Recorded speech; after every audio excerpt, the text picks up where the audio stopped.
Podcast is intended for mature audiences.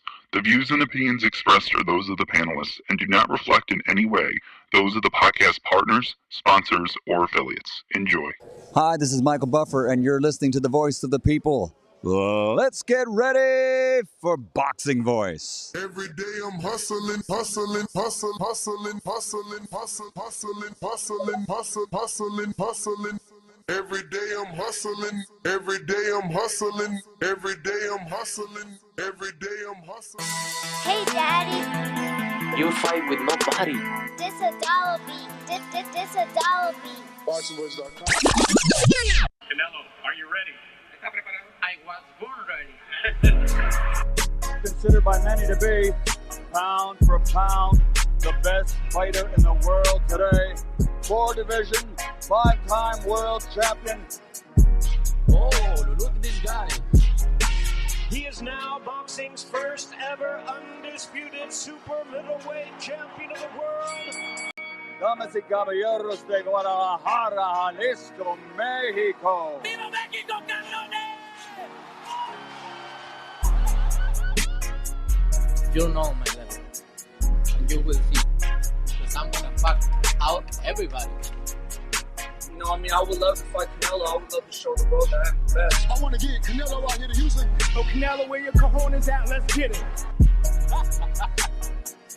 Payday, payday. You want payday. I know that. Then you fight with nobody. BoxingVoice.com. Listos, pelos, chingatos. He smacked the shit out of Canelo in Get the person. fuck out of here, man. Please. I wanna knock out this guy.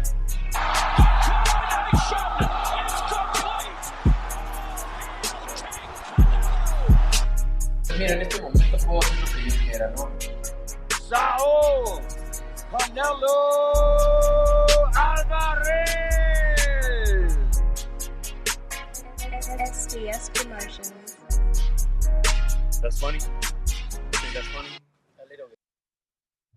What up? What up? What up? What up? Welcome back, ladies and gentlemen. Welcome back to another edition of the Boxing Voice Radio. I am your host, Nesta Gibbs. Solo Dolo, Scarface, no Manolo. We'll see who joins us in just a bit. We are here for our second show of the day, and today we're going to be discussing Canelo Alvarez revealing that any Charlo could have gotten it. The WBC reveals that there'll be no Benavidez Canelo until 2024. And Jermell Charlo seems to have revealed the game plan to defeating Canelo Alvarez. The number to call, 1-425-569-5241. Remember, you can join us via Twitter Spaces and or Discord. Landline is there. I'm going to go ahead and just show you some footage. We'll start with Canelo, which had a lot to say, right? And we'll start with the selection, opponent selection. You know, many of us were fooled. Many of us believed it would be Jermall Charlo. And then, out of left field, we found out that it was, in fact, Jermell. Well, there was a reporter on hand that had an interview with Canelo and asked him about that. And he had this to say.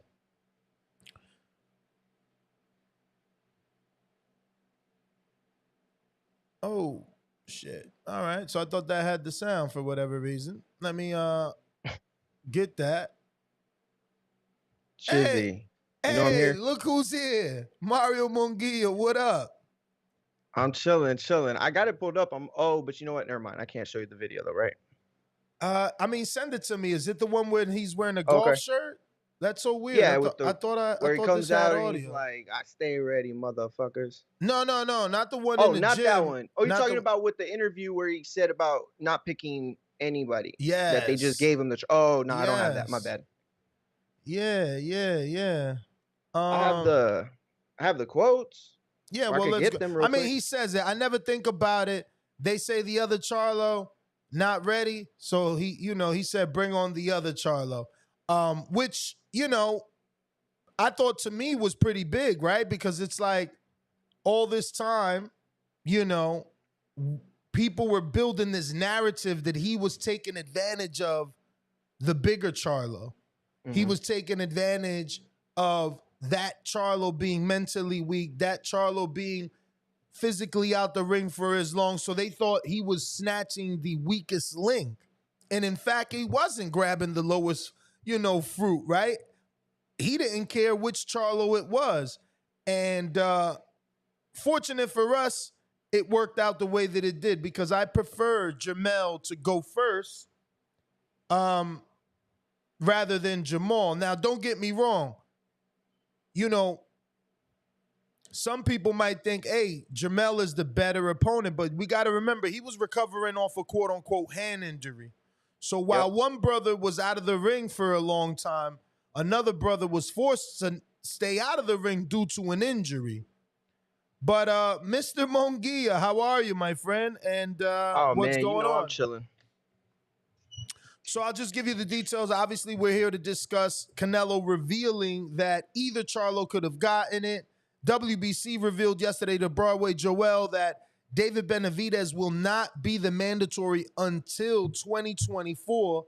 And obviously, Jermell Charlo dropped this footage, and I believe this is him telling us the game plan. I think he's going to go to the body on Canelo, push Canelo back, and it seems like they're focusing on the body. Now, I had the luck, really, to catch an interview with Derek James, the trainer of Jermell Charlo, and shout out to Marcos Villegas that conducted that interview. But in that interview, he made it clear that Jermell is essentially last, Mario.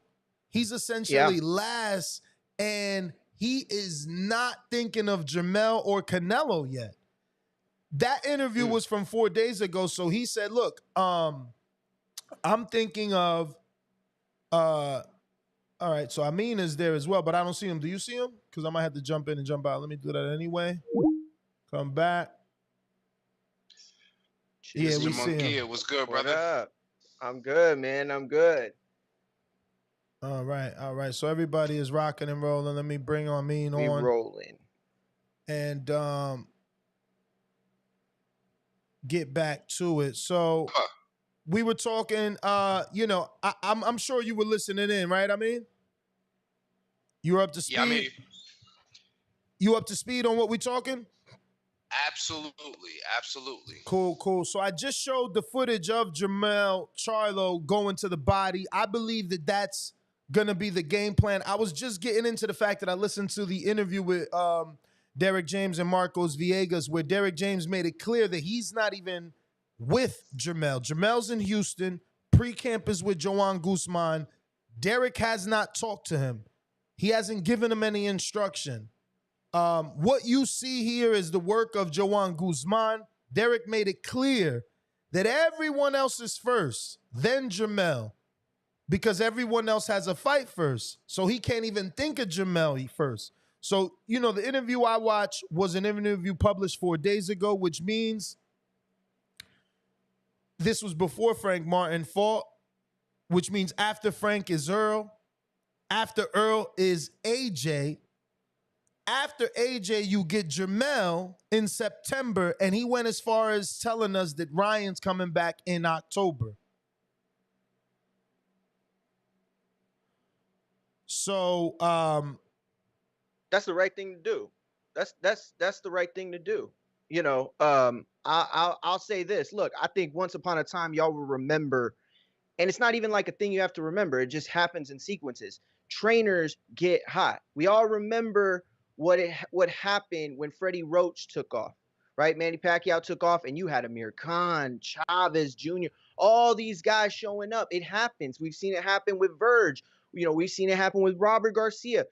And right now, Derek James is handling it the best way possible. Not only is Derek James handling it the best way possible, it would seem to me that he's handling it in a way where he's learning from the mistakes of others. Because the problem with being the hottest trainer is you're the hottest trainer, and you don't have time to do the things that you used to be able to do before these, great fighters who have egos and, rightfully so. When you're one of the baddest dudes on the planet, it comes with the territory, and you have to learn to navigate those things. And the best way to do it is in stride, one at a time. Focus your attention on who's in front of you. You can't do anything more than you can do today to get Mel ready for Canelo.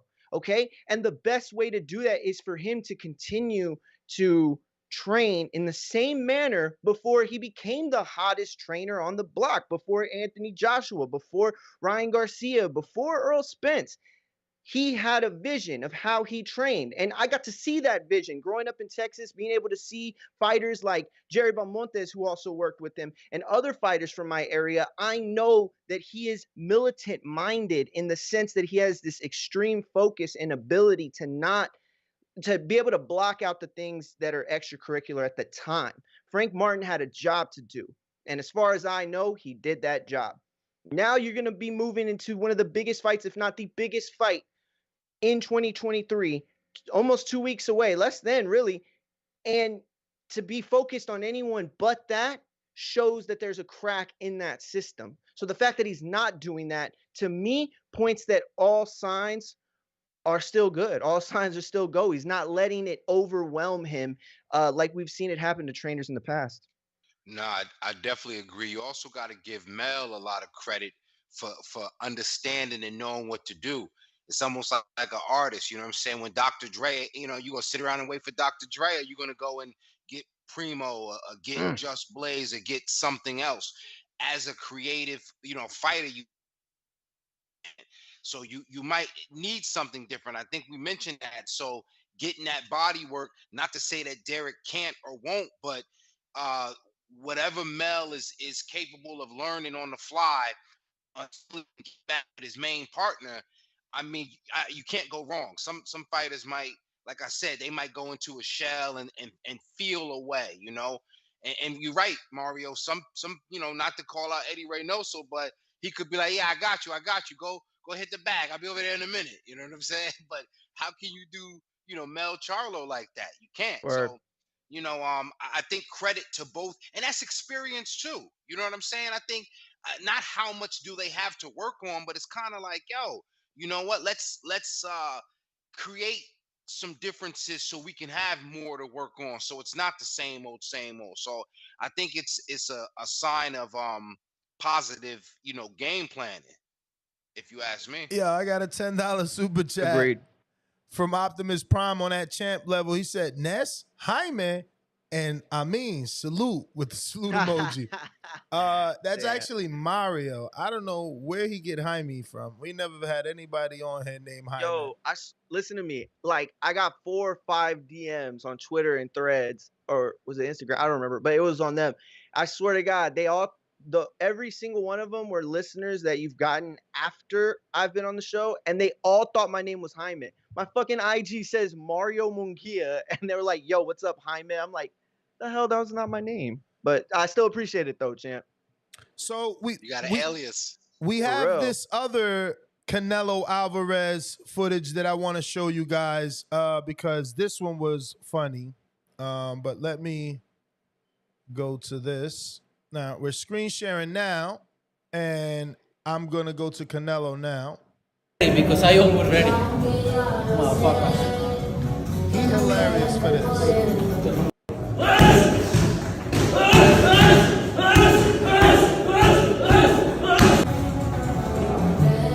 Let me tell you one thing. I don't need to get ready because I almost ready. Motherfucker. He said, let me tell you one thing. I don't need to get ready because I always ready, motherfucker. I love shit talking Canelo. I swear, man. Broken English Canelo is the best Canelo that ever was. I swear.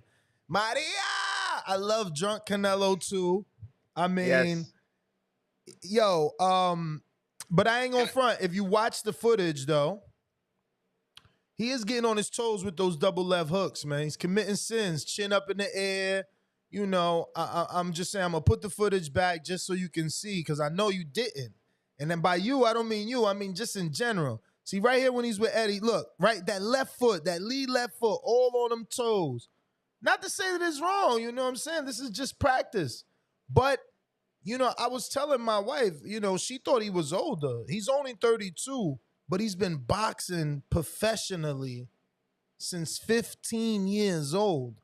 His 32 is different than Jamel Charlo's 32. That's for sure. His 32 has a lot of miles on it. And I'm going to tell you exactly how many after a quick Google search. But what did you guys think of the training footage he released and, you know, his Spanglish? Go ahead, I mean.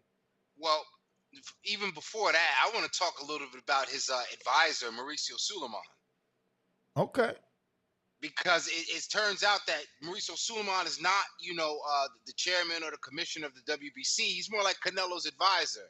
You know, he loves positioning the WBC title, and you know, let me not even say that. Maybe I just got an axe to grind because I feel like he's over involved. But I just don't feel like if the fight was able to happen, I don't feel like it's. Like why? Explain to me. I could be ignorant. Explain to me why, you know, he would say that the fight can't happen this year. I'm assuming nothing because, you know, he just fought Yeardom last year, pretty sure, February. But he said that it wouldn't be called till then, though. I think that's like a different statement than why it can't happen this year, right? Because it's like to say that it could happen. I mean, yeah, for sure. To leave that window open. But it can't happen. But why not, though? Because Mauricio said it's not happening till the 2024. But what does he mean by that? He means that they're not going to put him in that position. Yeah, they're not going to order it. They're not going to do what Canelo they did to Shakur and Devin. Right? He could just fight him. That could be a thing that happens. Absolutely. There's no rule that says he has to defend his title. And I think that we've reached a status for this fight that it is maybe close to bigger than the belts, maybe a little bit. It's like around there, perhaps, right? So I could see a reasoning for Canelo to do that. I think what's happening and why Mauricio is doing that is to give that edge and give that breathing room as far as allowing Canelo to kind of do whatever he wants. I'm not debating why he said what he said, right? If you want to argue the protection route, I'm not debating that part of it. What I'm debating is what he specifically said. You know what I'm saying? And to me, again, it points to the fact that there are plans. Canelo can say that I wasn't going to choose. I didn't choose any Charlo. They just gave me a Charlo. Well, they could have gave him Benavidez too, then couldn't they? If he really did not give a fuck who he was going to fight, if he really did not care, like the commentary or like the comments that he left said and suggest, well, then why can't it be Benavidez? And why couldn't it be Benavidez before? So to me, it all speaks to sort of like a cap, and we all know what's really going on. They've set this up, and it's going to progress the way it progresses. Mario, I just feel like financially, there's no way for you to do Benavidez first. Like, there's no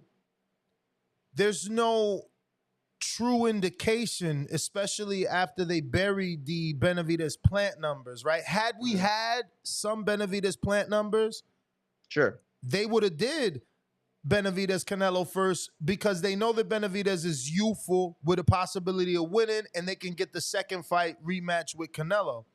Yes, I agree with that. Again, that's what I'm trying to say. It's like all of this is falling into the same sort of strategic, blueprint that we've seen in the past. Like, this is going to be the Mayweather Showtime deal all over again. We're going to get, exciting fights to start off with that aren't really what the fans were asking for, right? But as they go, they have to raise each fight each notch. He can't just come out and blow his fucking load and then what's going to happen, right? Like, what's the use of him after that? We're right? saying the same thing. We're saying that's exactly why Benavidez is in first. I think it's more about building his profile, though. Yes, exactly. And that's the point I was trying to get to, is that there is still no saying that Benavidez Canelo, if it's done tomorrow, does 1 million buys. There is still room to grow this. Now, I'm not sitting here as like a fan of promoters saying, oh, let's marinate. No, bullshit. I want that fight as soon as we could get it. But that doesn't mean I don't understand the metrics of this game and the way this system works and who it favors and when it favors them. So, it's all the same shit. If Benavidez had the profile of a Jake Paul, we'd be talking about when they're going to fight for the 3rd time by now. Let me ask you guys. But it's that simple. Have you guys read anything, seen anything that indicated that $50 million offer for Canelo to fight Benavidez had an actual date? Because I see people in the chat saying, how is it financially not available if they offered him? Yeah, they offered him the money. That doesn't mean they offered him the money for that fight next. It's been a 3-fight deal for a while now. It's been a 3-fight deal for a while. He turned down a 3-fight deal. Let's not forget. So to say that he was offered $50 million, it doesn't mean that he was offered 50 for the first fight. It could be still Charlo $50 million for Benavidez. And I agree with you. I was just gonna say, and I think that's the way that they're gonna go, because they have to reintroduce Canelo to their PBC audience. Like, fight fans like to assume that we all have all networks. Not everybody has DAZN and ESPN and PBC, or Showtime. Some people just have one. So they have to think like that. And it's like, oh shit, we got Canelo. We got to reintroduce him to our audience again. Let's give him a winnable fight to let our audience know he's back. Let's talk about him in the potential fight with David Benavidez. Let's build up the older brother coming to avenge the younger brother if the younger brother loses. Like, there's storyline. People like to not believe that these fighters need and deserve a WWE-like storyline. Like, Canelo did it himself. I'm so angry at myself I don't have the audio, because when he's asked, did you care what Charlo was? He said, no. They told me one Charlo wasn't ready. I said, bring on the other.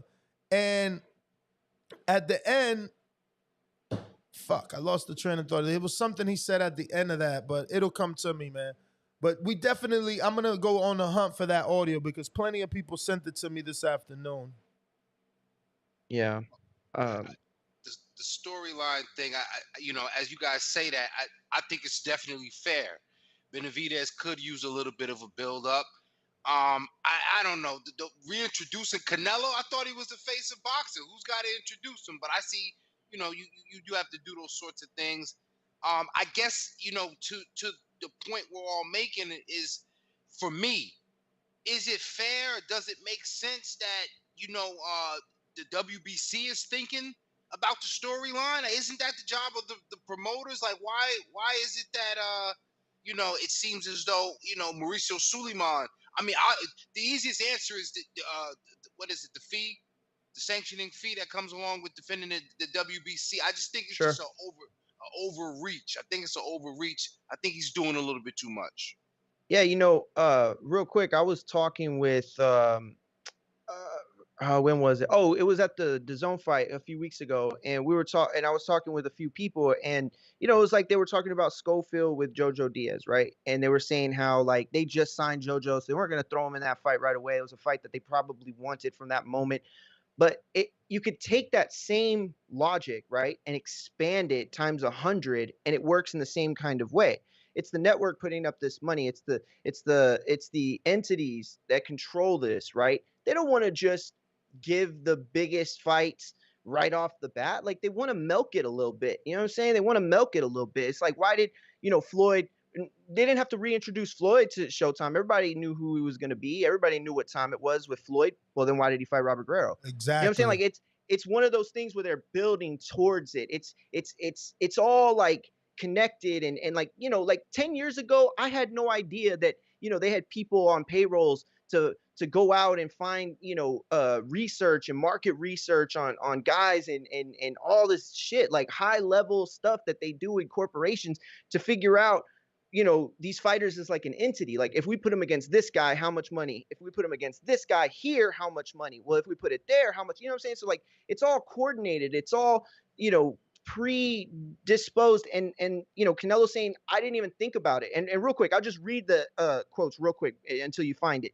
Canelo asked on fighting Jermell Charlo on September 30th and not Jermall Charlo. And he said, I never thought about it. They said that the other Charlo was not ready and that they want Jermell Charlo. I said, okay, bring it, whatever. I don't care. Then asked about David Benavidez. Yeah, why not? Maybe in the future. He talks too much. That's not the way to make a fight. I don't pay attention. I do my thing. I just watch my career, watch his career. I've done a lot in boxing. So it's like, again, it points to the fact that Canelo's put in a position where there is a strategy, a strategic method for which these fights are going to happen.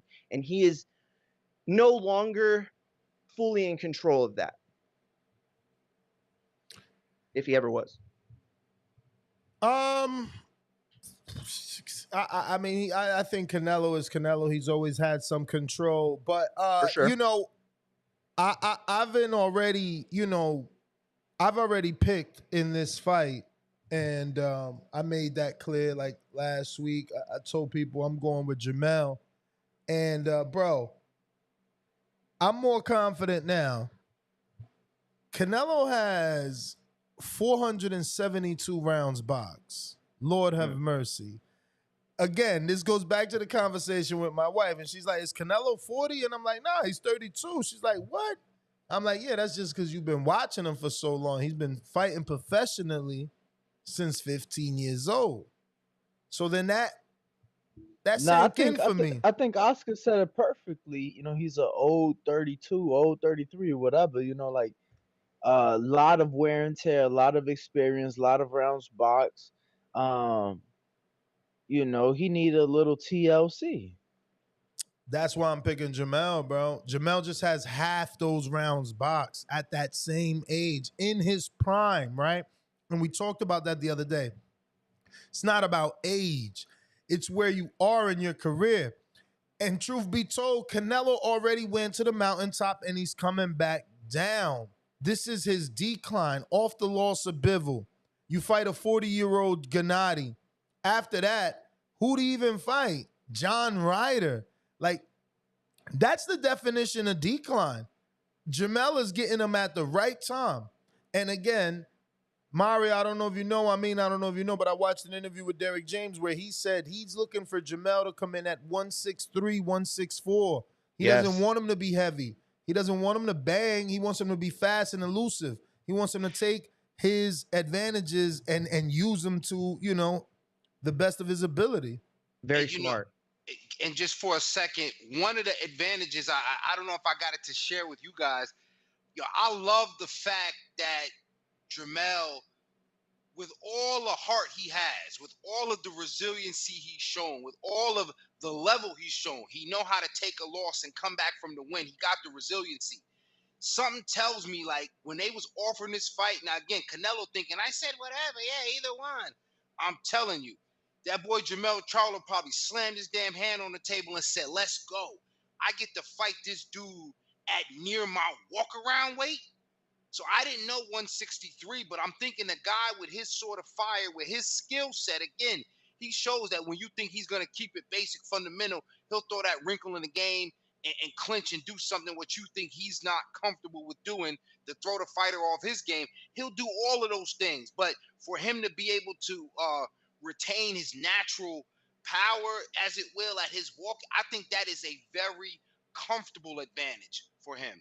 I think that's going to be the thing. Again, I like his jab as well, and I like the fact that he's just one of the few fighters you see nowadays. Like, he walk it how he talk it. I love Mel Charlo.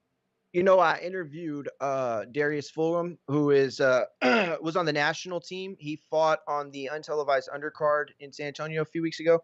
And you can go to Infighting Pod on YouTube to watch that and sub. And he's a nurse, right? He has his medical degree as a nurse. And we got into a lot of different aspects of the body.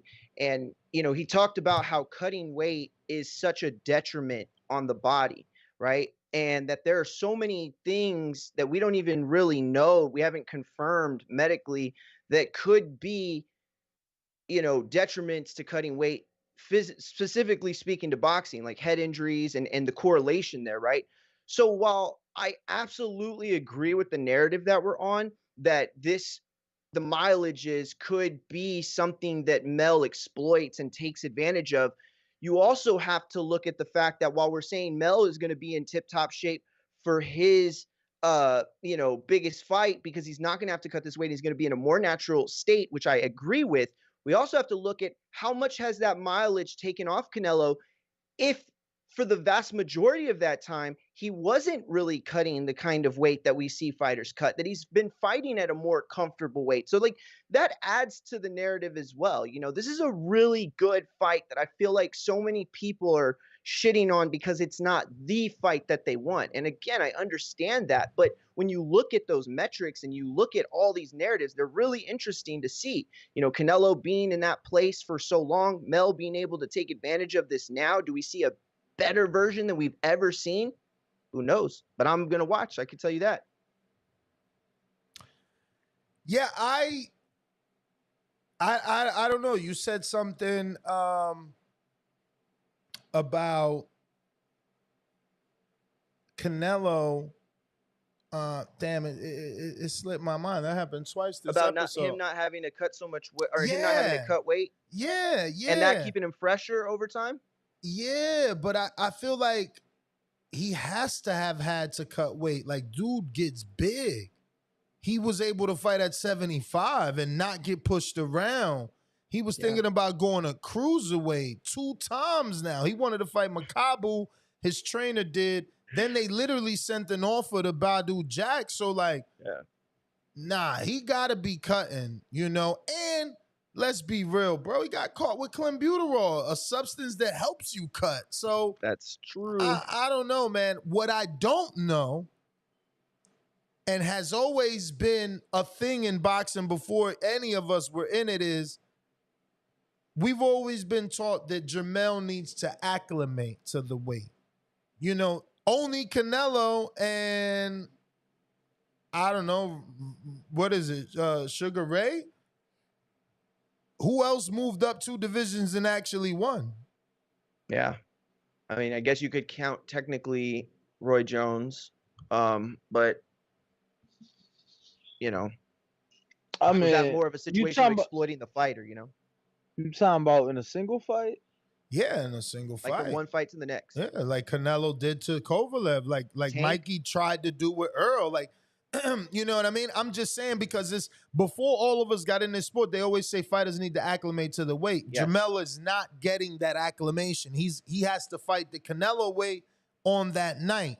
How much of that is gonna, be negative on him, or is it not gonna affect him because him and Canelo have the same dimensions? They were in the same division at one point.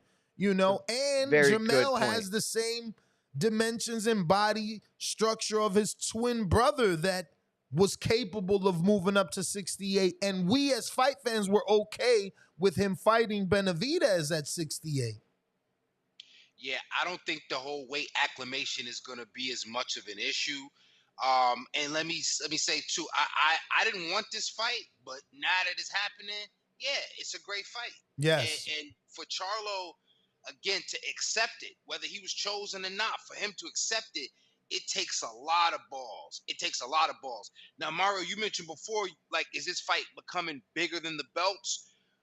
Almost. If Mel wasn't undisputed, even if he only had 1 belt, I think this fight would be terrible. Because then it would just be like, yo, why? But why would you bring up the 1 belt wonder? Even if he was, even unified to a degree, 2 titles. Why are you bringing up a guy with 2 belts from 2 divisions? No, this is undisputed at 154. 154 has always been an awkward division. You know what I'm saying? So it's like the guy at 154, we're waiting for him to move to 60. He never did. Supposedly, go ahead. Well, when you said it's a weird division, I was gonna say I feel like the same could be said about 68. I mean, these are 2 divisions that aren't part of the original divisions in boxing. So, these were two divisions that were later added on when, they came back, added more weight classes in boxing. I think it's something that historically is dope to see. You get what I'm saying? I think that is going to be dope. Just like I thought the Chantel Cameron and Serrano fight was dope to see. However, again, I don't think that how you said, I mean, if it was only one belt that Mel had, it would be as enticing because there's no historical factor to it. Nah, true indeed. True indeed. Great point. It's a fair point. Yeah, for sure. I just I don't know. Look, I think it's a good fight. I think that the narrative of having both belts makes more sense if they met in the middle, right? Like if it was like at 160, to me, that would be just absolutely perfection on this fight as far as offering a true understanding of who the better fighter is. You know what I mean? Because like if Mel beats Canelo, you have to give him all the praise in the world for going to Canelo. But you certainly don't have to blame him for doing it, right? Because you don't get the fight any other way if you don't play by those parts of Canelo's rules. And then on the other side of it, for Canelo to beat Mel, yes, it definitely speaks to how great he is. But at the same time, there lies this truth that, it wasn't like, oh, who's the best undisputed in these weight classes? No, it's like, was the 154-pound undisputed champion so good that he can move up to super middleweight and beat the guy that's undisputed there? That's the question we're asking. This is Mel's opportunity to slay his dragon. But for Canelo, he just said it himself. He doesn't even give a fuck he probably doesn't even know which Charlo is which. That's true. You know what I'm saying? That's true, but there's still a storyline for Canelo, Mario. Like, these guys have still called him all sorts of names. Mel specifically for years has truly thought he can beat him. That's fair. If he beats Mel, we might see some tears. And I'm not saying that to be mean. I think Mel really believes he could beat him. It's going to be hard for him to deal with if he doesn't beat him. I'm picking him. But exactly. Like, there's a lot of people actually beating him. So it's more than just, bro, how many people was giving Kell Brook a shot over Triple G? And Kell Brook was a world champion at 147, moving on 2 divisions to fight a unified and he did all right. He did all right. Like in one round, he landed that little uppercut. People remember. But going into the fight, who the fuck was picking him? Like, there's plenty of people with justified breakdowns and reasons why Jermel wins this fight. Well, you got to remember, bro, Canelo is the face of boxing. And, like Floyd, people pay to see you win and pay to see you lose. So, absolutely, but we cannot deny that at that point, Triple G was one of the faces of the sport as well. He's never a villain. He's never a villain. Canelo is a good guy and a villain in one. Again, they pay to see you win. They pay to see you lose. Well, I'm glad y'all keep bringing up Triple G because not only is it his fault, it's Jamal Charlo's fault, it's Jaime Munguia's fault. All these guys at 160 holding up the division, not getting it on it and bringing clarity. The only reason why I blame Lasagna is because instead of, sorting it out, him and Maul, man, 160 just got left stinking. So you skip a whole division. You can't even get Big Bro to jump in there. So, you know what I mean? Here we got what we got. Like, that's the truth of it. 160 is at a stalemate. It's held up. I mean, it's only because of who's there. I bet you, when everybody moves up, it's going to change. Like, if Mel moved to 60, but if Mel wins, he stays at 68, which if Mel wins, he opens up the perfect scenario for PBC. He stays at 68, rematches Canelo. You know what else happens, though, I think? Earl Spence, if he wins, he goes to 54 and gets Mel's belts. But go ahead. I think win or lose, Mel goes to 160 and just says, my brother ain't even fighting, whether he has to... Yeah, why not? Because you just said is dormant. There's nothing there. So, like, if you gonna go to 68, make a case for yourself, not get knocked out by Canelo. Why is you going back down? Like, okay, you ain't beat Canelo, you still could probably beat everybody else. Yeah, I ain't gonna lie. I feel like at this point, the bigger money fights is at 68, just because That's where the Canelo's people at. there. Like, you exactly, but that's where Canelo's been at. So now that's where he's been fighting at. So now you got guys like Caleb Plant that would make for a great fight. Now there's a comparison, or an argument for the David Benavidez fight, who we've been asking Canelo to fight. So I think that there'd be a lot more enticing fights at this moment at 168 than at 160. That's true. Fair point. Fair point. If he handles it, then cool. But like I said, even if he loses, I don't see him, especially, heaven forbid he takes an inordinate amount of punishment. Like at 68, was he going to then turn around and say, yeah, you know what? But I'm cool. I think I want to hang out in the division and fight a Benavidez. I think I want to hang out and fight a Andre. Like, he's not going to stay at 68 just because, even if he lost, the smart money would do. Because remember, he got Tim Tszyu hanging on the string. I mean, yeah, he not going back to 54, guys.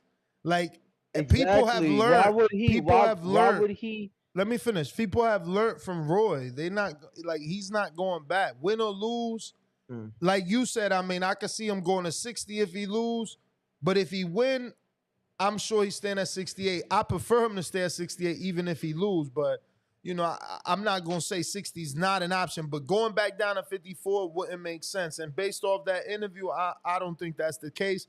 Now, Derek James did double down and say he hasn't talked to Jamel to confirm whether he's going up or down after the fight. But if your trainer's against it, I was gonna say, I think no, real quick, I just think it's a huge risk to, you're talking about preparing your body in a short amount of time to go up 14 pounds. I think that we don't see him fight at 154 no more. And quite frankly, right now there is no fights for him at 154, except probably Tim Tszyu. We wanted the Towering Inferno, that didn't happen. He lost, so now he got a rematch. Like, Tim Tszyu was the only fight that was there for him, and it's like there's just more names, more enticing names at 68 for me right now. No, I agree. Especially if he wins.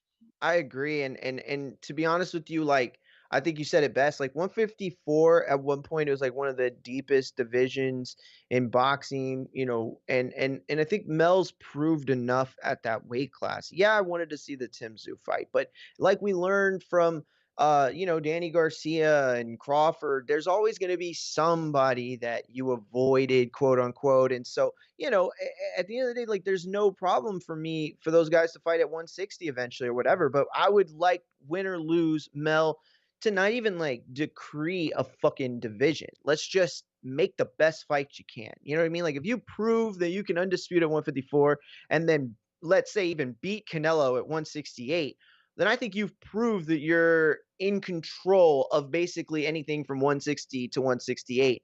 And that, I think, should be based more off of what's the best and biggest fight you can make, as opposed to like, what division am I going to conquer next? You know what I mean? Like, I think it's more of a reward for Mel. And then at the other side, if for him to lose, I think that's still more of a reward for him to get the best fight possible, regardless of weight class. Guys, so I got a poll. Does Jermell Charlo have the right game plan by wanting to attack Canelo's body? And obviously that's going based off of Jermell's footage that he released with Yohan Guzman.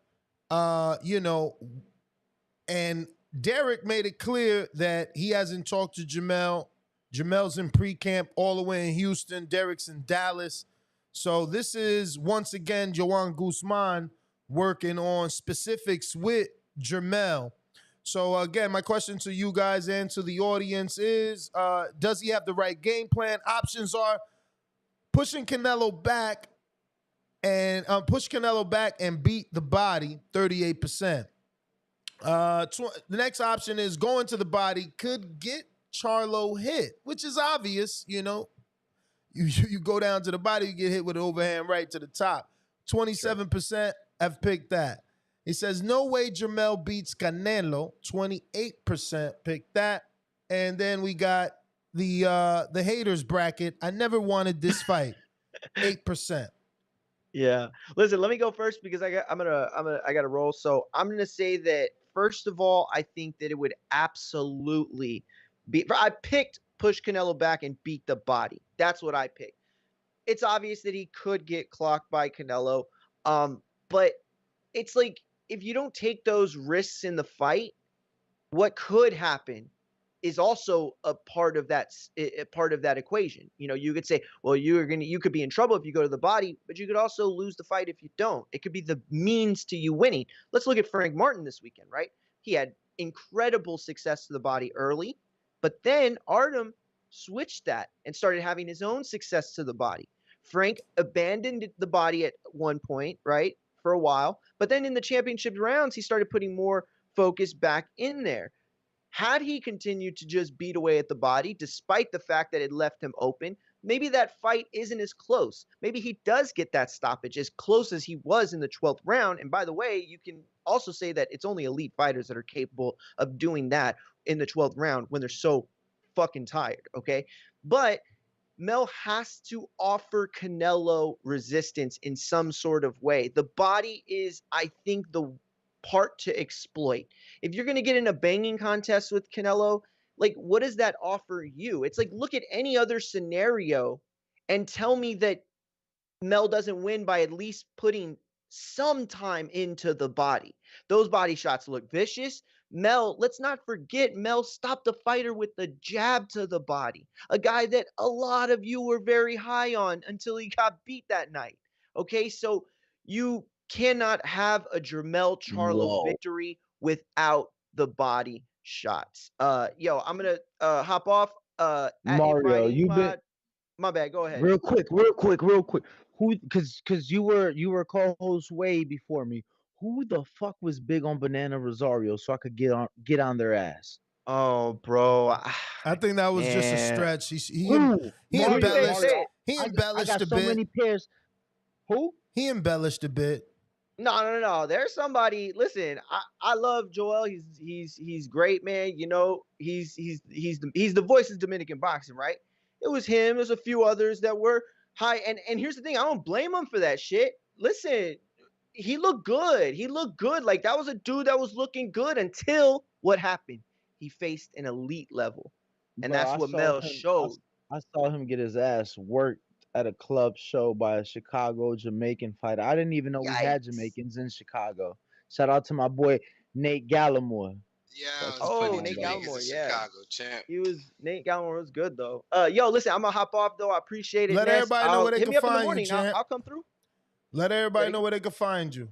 Yo, at Infighting Pod on YouTube, please hit the subscribe. And I'm going live with wrestling and boxing. I'm having a mean on very soon. Tomorrow I'll have the Spit Bucket crew live for a show. And yeah, at Martin McGee on Twitter and all other platforms. Ness, hit me up in the morning. I'll come through if you need somebody to rock. Let's do it. So Shout out, gentlemen, Mario picked pushing Canelo back and beating that body is the way for Jamel to win. What about you guys? Yeah, I'll second that, you know, because with that, you know, you can't just walk up to Canelo and try to hit him in the body. Anything you do, it's got to work off the jab. It'll take you around the world. And as Mario alluded to, wasn't just a body shot. It was a vicious straight jab. I even had a bar for that. I said you end up like Banana Man for sticking your chest out. You heard? So there's something about that jab that Charlo has, and that's what has me so convinced. I say to myself, if Bivol, you know, who is we know he's very skilled and very technically proficient, fundamental.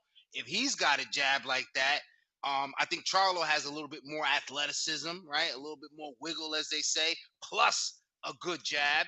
I can only see upside from what Charlo can do. The only discrepancy would be is, you know, the weight classes, but not necessarily the size difference. I'll say this though. I'll say this. Charlo's definitely not a 1-2-1 guy. That's how Bivol had success. He it was late in the fight when he started turning over the hook. He was doing 1-2-1, keeping Canelo at the end of those punches and away from him. Charlo's more of a hooker. You see that with the Castaño fight. You see that with the Tony Harrison fight.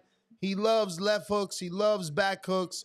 It don't matter. Right hand, left hand, he gonna bring them hooks at you. So that makes, that puts him in danger. That puts him right in the range of Canelo to counter him. And I only say that because you brought up Bivol. Bivol box is completely different than Jamel. I do believe though that first Jamel has a very good jab, right? And I also believe that he has better footwork than Bivol.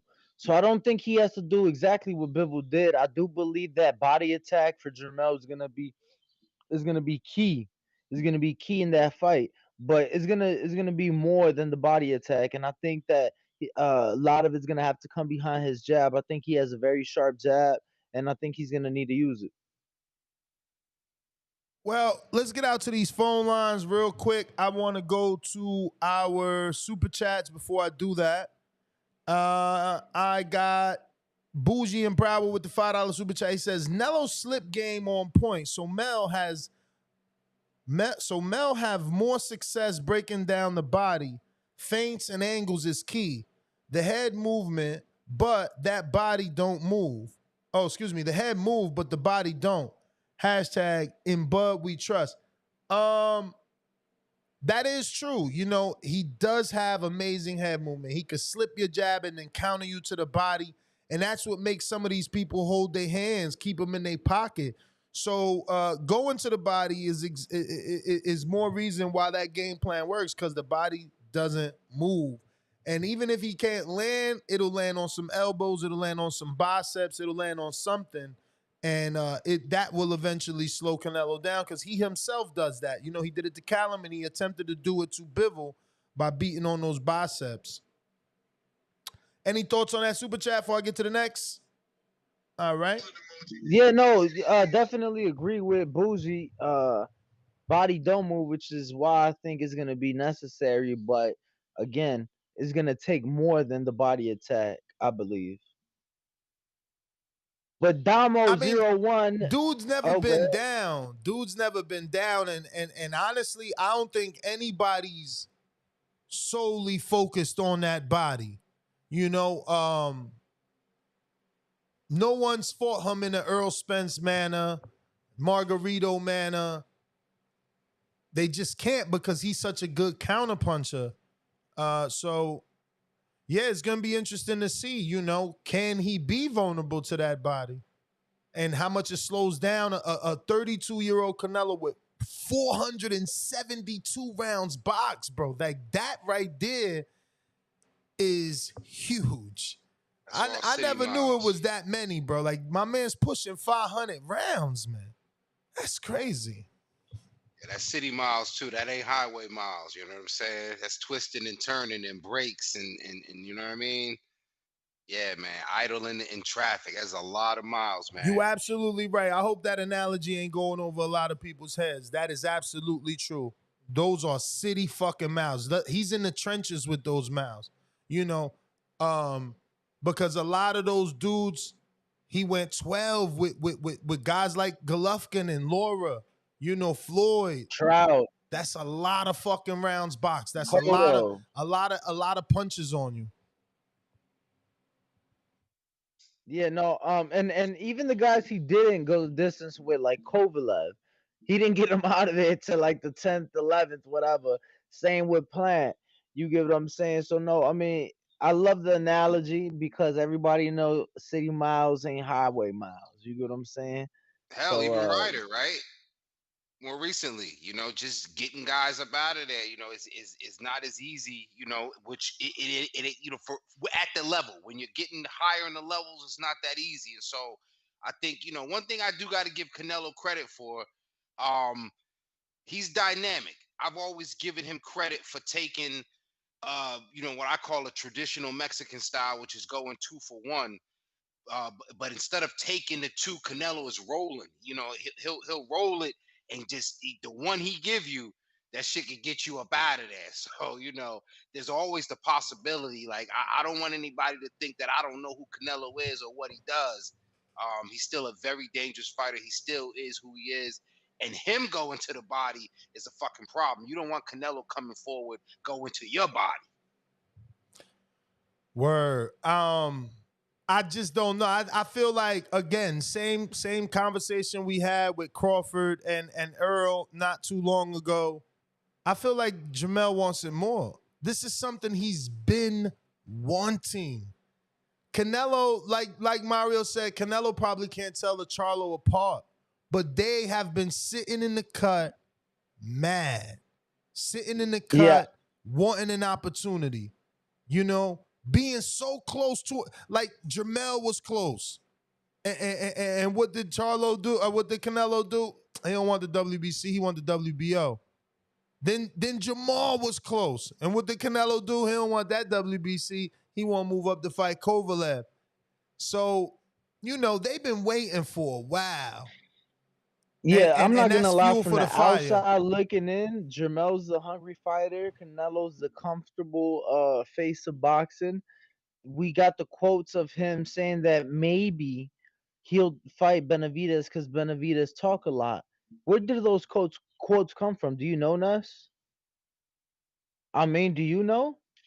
I thought no, I don't know, but Mario had read them earlier. I don't know if it was something that was Yeah, but I social didn't media. hear Mario say that. I know where those quotes came from, guys. Those quotes came from from a reporter that was at a celebrity golf tournament at a pro-am, and that Canelo was just playing in with Patrick Mahomes and some shit. I believe it was Patrick Mahomes.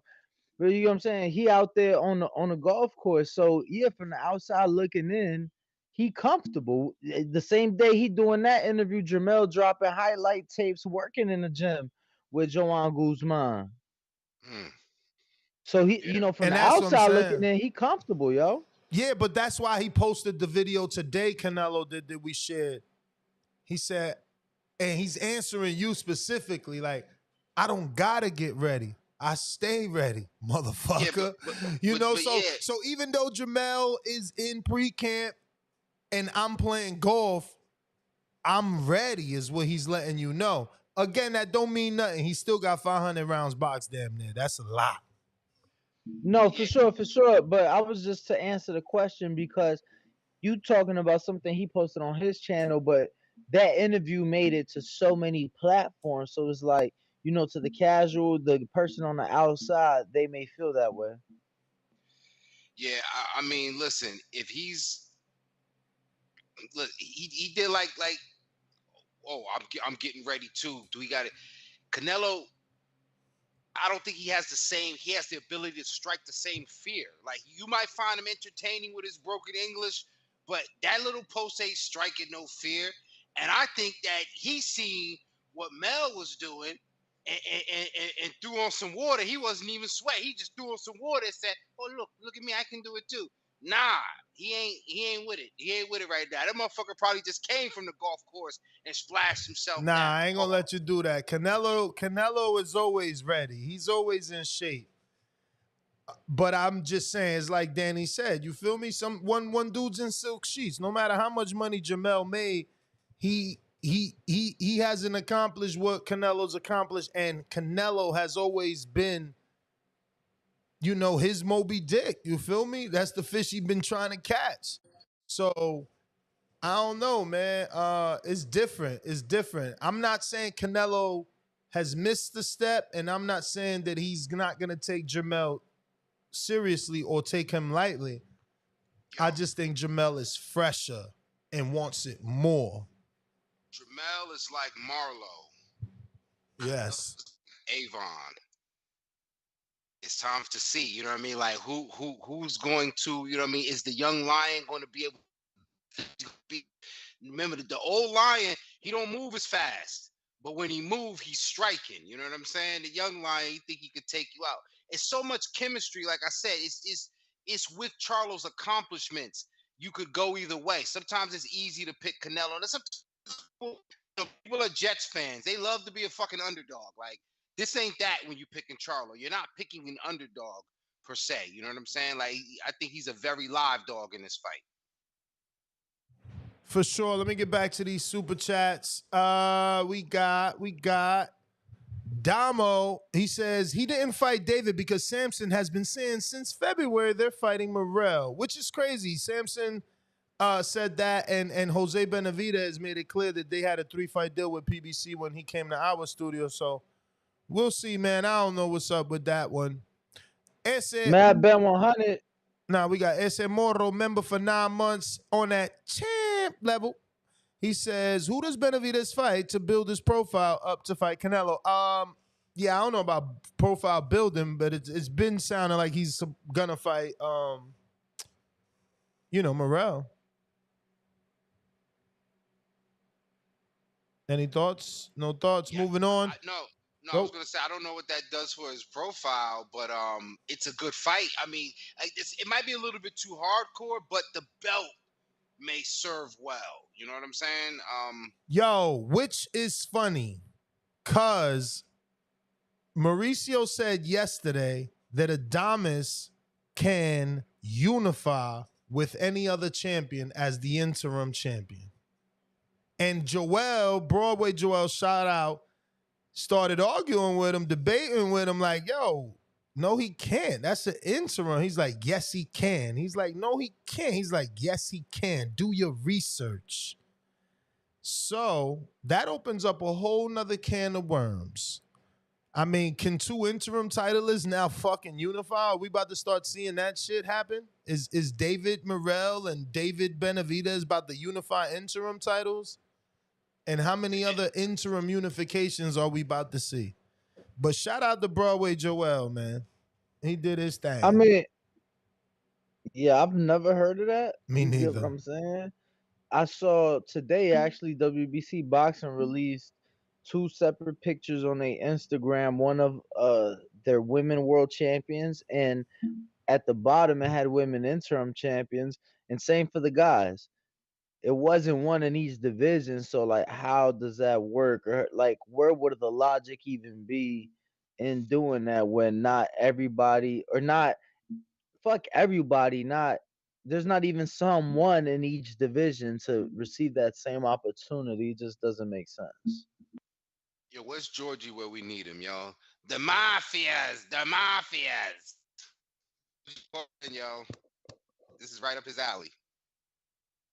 And this is what I was saying earlier, Danny, about the WBC, man. You know, mob ties, man. They like Jay Prince. They're like Jay Prince, really, though.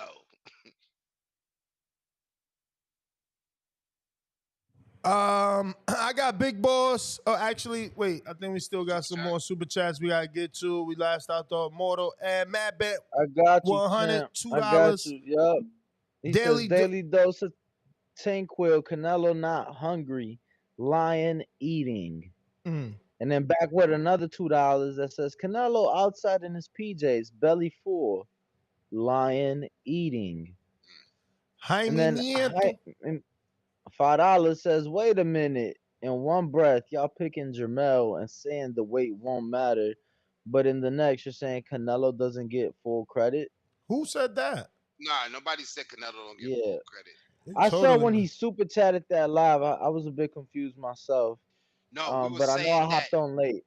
We were saying that if Mel wasn't undisputed, people might look down on the fight. If he was only a title holder, definitely he was an interim title holder. Yo, Jaime's next super chat says, come on, guys. I'm a fan of both fighters, and I have a lot of respect for Jamel, but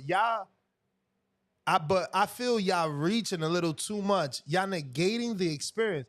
Bro, at what point does experience not matter? Like, we both undisputed. Like, does Canelo have more experience because he's undisputed and unified in other divisions? Yes, but, like, does that mean anything at this level? Like, we're both undisputed. We both made it to the top of our respected division. We both cleaned out. I mean, I don't know what more experience Jermell needs.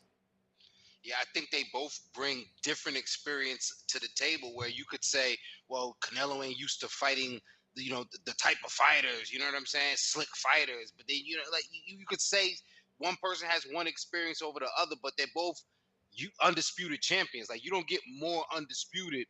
You know what I'm saying? Like you're undisputed. So I mean, I get maybe it would have been better phrased to say Canelo has more high level experience because he's been in there with Laura and Mayweather and world class defending champions.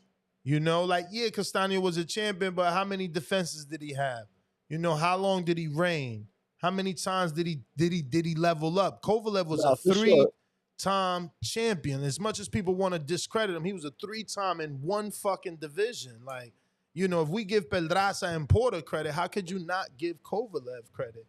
But I got I'm pretty sure Kovalev was 4-time because he had the 3 that Ward took away from him, and then he won the 4th one, and that was the one Canelo took away from him, right? I'm counting WBOs. Did he get another belt?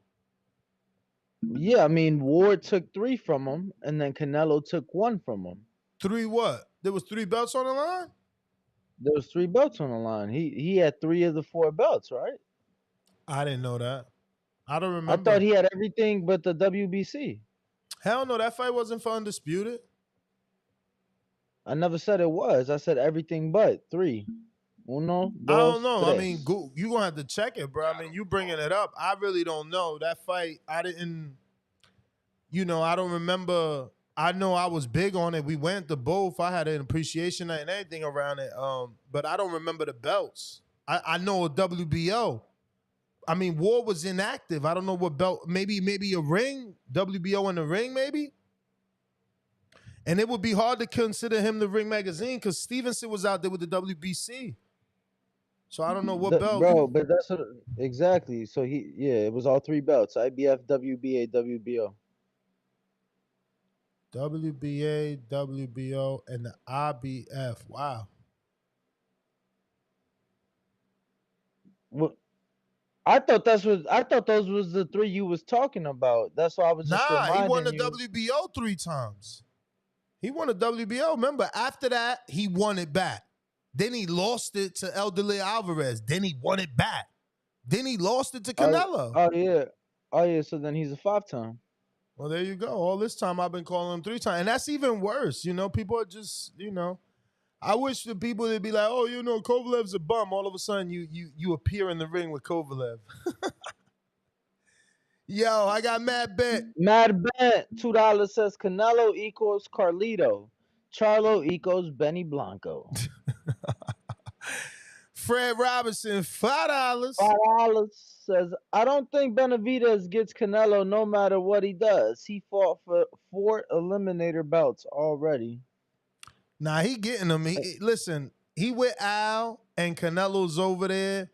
Bro, look at Jamel. Like, the fact that you would say that without looking at Al Heyman's resume and how many Al Heyman fighters got the Canelo fight. Let's start from the top. Al Heyman fighter Floyd got the fight. Austin got the fight. Laura got the fight. Plant got the fight. Jamel's getting the fight. Am I missing anybody? That's a fucking... I mean, there's no other promoter out there that has had that many fighters from their stable fight Canelo. It's and I'm not researching that. That's just off the top. I know I know that to be true because Al has over 200 fighters. So, there's just at least a little amount of probability for any other fighter, any other promoter to have done that. Maybe Matchroom, actually. They gave him Liam. Who was Liam with back then? Was he with Eddie? Liam Smith back then. Then they gave him fucking Billy. Then they gave him the other Smith brother. What was the other one? Callum. Ooh, maybe Matchroom. Yeardley. Yo, maybe Matchroom. Maybe Matchroom is rocking right there with Al. They a powerhouse. But yeah, I wouldn't doubt Al. Like, And if anything, look, Al took Canelo right when Matchroom signed Berlanga for Canelo. So I don't know. I think Benavidez has got more of a shot than a lot of people. Keep it moving. $2 super chat says, I see Nello TKO Charlo late rounds. That's quite possible because, again, he's never been in the ring with someone like Canelo. And we can't deny that Harrison didn't give him good fights. Regardless of how those fights ended up, they were good fights. And Harrison doesn't have that durability of a Canelo Alvarez. I got Jaime Romero, $2 super chat. Unifying interims, rolling on the floor emoji. What's next? Undisputed interims? I'm telling you, bro. And it's Mauricio. Like, think about it. He's the guy that's now saying that it is possible to unify interims. He's also the guy that created the franchise. Yo, it's just Joel was Dominican. But brother, I'm the Mexican. I would have told Mauricio, ¿qué mamadas son esas?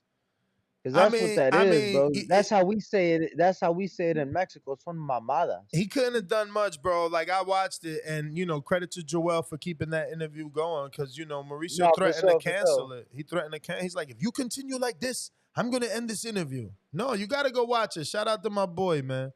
I tried to give him an award. He can't make it to the city, man. Shout out to my boy. He out here grinding. Jaime Nieto, $5 super chat. That's what I meant, Ness. I meant big fight on the big stage experience. Again, I'm a Jamel fan. I just want to see a good fight. Yeah, and that's okay that he doesn't have the Mayweather resume. But, Castaño arguably beat Laura and was robbed and given a draw. So that's a very comparable opponent there. They share a common opponent in a sense, and while Jamel hasn't gotten elite level experience versus the Mayweathers and the Kovalevs and, the Islandri Lauras, he fought Gabe Rosado early. We went through this a while ago. He fought John Jackson early. Like, he's gotten a lot of experience. He had more names on his resume than his brother Jamal for a long time. So while he hasn't gotten world or elite experience, he's gotten world-class experience. And listen, before you and I got into the sport, there was this phrase, rising to the occasion, my friend. Sometimes it's not about accolades and who you've been in there with and what you've done, and more about what you gonna do the night of. Keep it moving, boxing with his third super chat. He said, bet Ness or Danny, Nello KO Charlo, money bag. Champ. I don't know, man. You ain't gonna bet me because I do my betting on the bookies, man. Shout out to my betting crew who made money with me last week. You know what I'm saying? That parlay looking sweet. I'm going out to the phone lines. Big Boss, what up? Fight party sold out. Fight party sold out. Big Boss, what up? Jump back in, champ. I'm going to Fats. What up?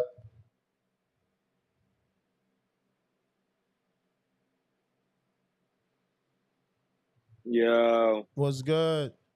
Fats, what up? What's good with y'all? What up, my man? What up, Danny? What up, man? What up, y'all? Cooling. Yeah, bro. Anybody thinking Jamel dunking Tim Zoo, they can shut the fuck up with that one. He ain't ducking him. Obviously, he going for greatness right here. But he getting clipped. I think he getting clipped. 163, I heard y'all say he gonna come in like 163, 164.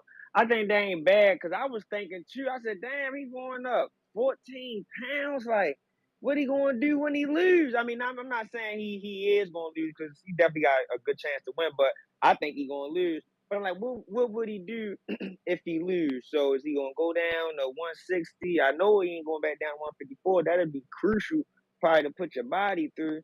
So I was like, damn, but I definitely got Canelo beating him. I don't know if it's gonna be by stoppage. I do think he gonna break something.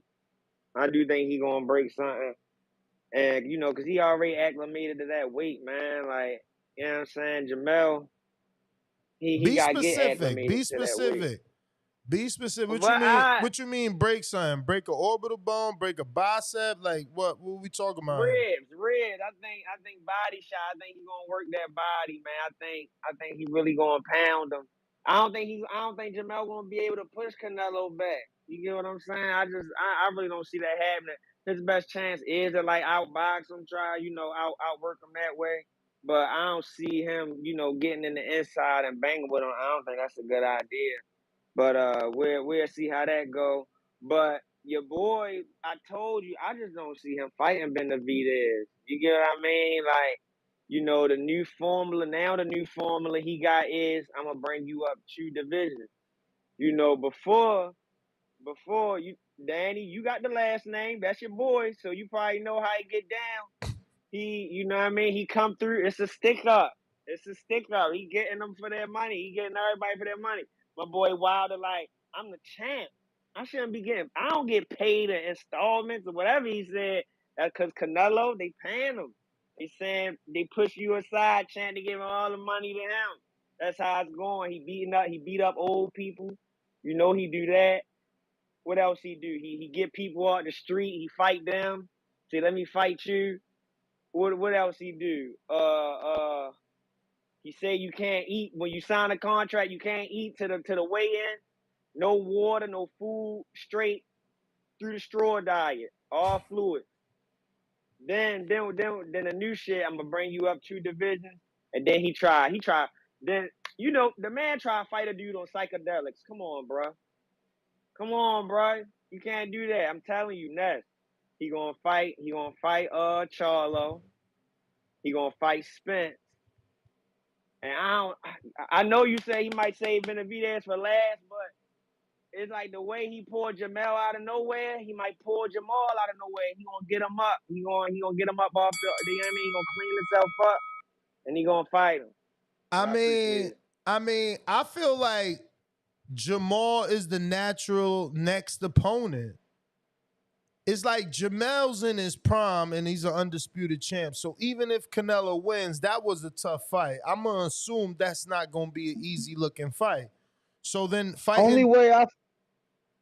So I was just gonna say. So then fighting Jamal next is kind of like a tune-up. You know what I'm saying? Because he ain't been in the ring and he ain't been going. He been going through some shit. So then you prepare for that David fight, but you got to keep in mind that Jamal might not be an option if Earl wins. It could be Jamel, then Earl next, then David. Yo, let me ask y'all something because I'm asking. I don't want anybody to think that this is a rumor or nothing, but I'm asking. Please don't lose your cats, everybody. Is there any way possible that when they made this fight, they say, yo, Canelo, you are bringing this, no matter what he might, his natural weight, you are bringing this guy up 2 divisions. Is there a hydration clause on Canelo since he's bringing Mel up 2 divisions? No, I heard no rehydration clause for either guy. Wow. Okay. Just a question. Yeah, Derek James said no rehydrations, no catchweights, straight 168, but they gonna make sure Jamel comes in 163, 164. Okay. Don't forget we got this poll going, but I'm about to end it. Brandon, send me that poll you wanted to do. We going out to, let me see, on Discord. I got Omar in London. Yo. Yeah, firstly, with the Canelo Ryder fight, people excused it by saying, well, he's coming off a hand injury. It was also a mandatory, so there's really no need for an excuse. You got to fight your mandatory. Right, but when people said, hey, man, why aren't you fighting like a class guy like Benavidez? A lot of people said, well, he's just coming off a hand injury. Like, I think I heard it on this show as well. But the reality is Jamel is 2 divisions lower, also coming off a long layoff because of a hand injury, right? So the idea that this is going to be a close fight, like, I don't get it. Like, Jamel's best performance I saw was the second Castano fight, and that guy had his chin up the whole time, was getting hit. So, I mean, I don't see it being anything other than a Benavidez duck. And when you talk about, like, you know, Al Heyman, a lot of his guys were fighting Canelo, whatever. Okay, that's fair enough if you want to talk about names and numbers. But also, the other way you can look at it is, when was the last time Canelo fought a killer? That was Triple G too. That was like 5 years ago. So the reality is, you know, you're talking about, like, well, Jamal's up next. Like, dude, you heard the video. You heard Jamal on the video. Like, the idea of you thinking that's a reasonable fight to put that guy in, it's already been 2 years off. He's clearly got drug and alcohol problems. I mean, it's crazy to me that you think that's a reasonable fight for his second fight. And then you're mentioning Earl coming up 3 weight classes. Bro, he's never fighting David Benavidez, and he's never fighting Morrell. Those are the 2 killers in the division. Killers? And the only issue... Champ, come on, killers. You're not stretching it? Like, we went through this. Omar, it's cool. Let's have a conversation. At all. Let's have a conversation. You are stretching this. Morrell has beat nobody. Morrell has beat nobody, and David has a decent resume with the Plant. That's a great win or a good win, whatever word you want to use. And then Anthony Durrell is a decent win, but that's it. Okay. Morrell fought who exactly to be considered a killer? Who did he kill? Okay, right. So let me answer the question. I feel like we're in a generation of boxing where one of the most important things when you look at a fighter, because people aren't fighting people unless you're the money bag, a guy like Tank, a guy like Canelo. There's no reason for fighters to come and fight you.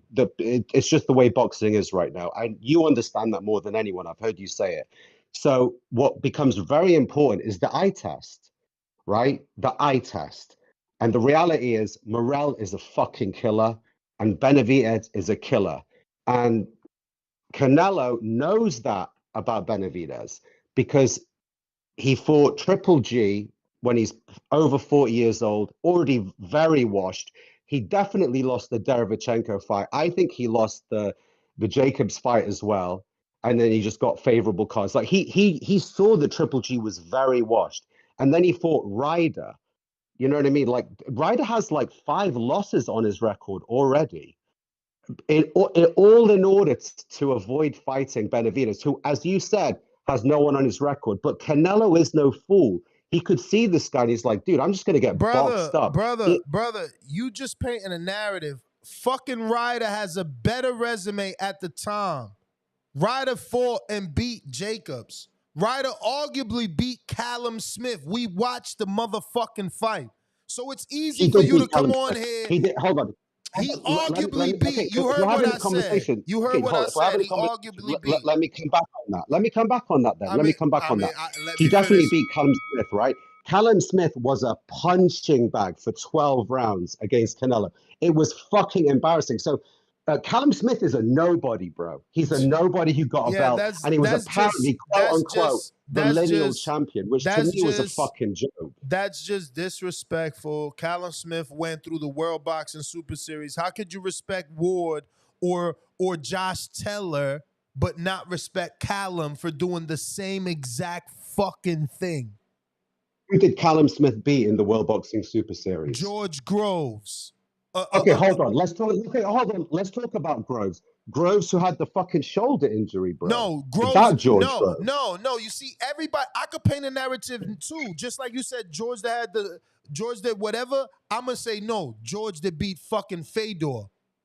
That George. George had one fucking hand when he fought Callum Smith. He beat a Rewatch the champ. fight, bro. He had one hand. He beat a champ. He beat Fedor. Did he not? Right. All right. So hold on. He beat Chutnov. He beat Chutnov. Right. So, yeah. This is the problem, bro. So this is the. Hold on. But this is the problem. Hold on, bro. Hold on, bro. Hold on. In a few weeks. Hold on. This is the.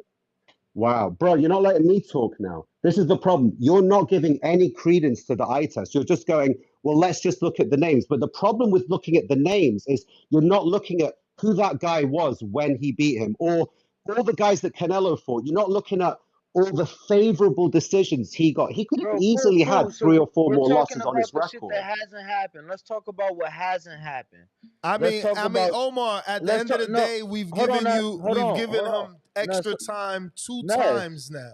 I'm just saying, the bell rang 2 times now. But go ahead. No, I'm waiting for Danny to talk. I've said what I wanted to say. I can leave now if you want, bro. You want to talk eye test, but I'm just saying, if the motherfucker is so ass, how the fuck is he fighting the best light heavyweight in the division next? He's so garbage. How the fuck did he get a shot at 3 of the 4 fucking belts in the division? Who are you talking about?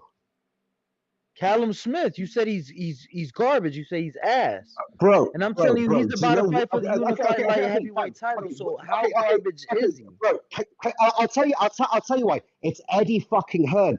Eddie Hearn will put any of his guys in with anybody else to get beaten. That's Eddie Hearn.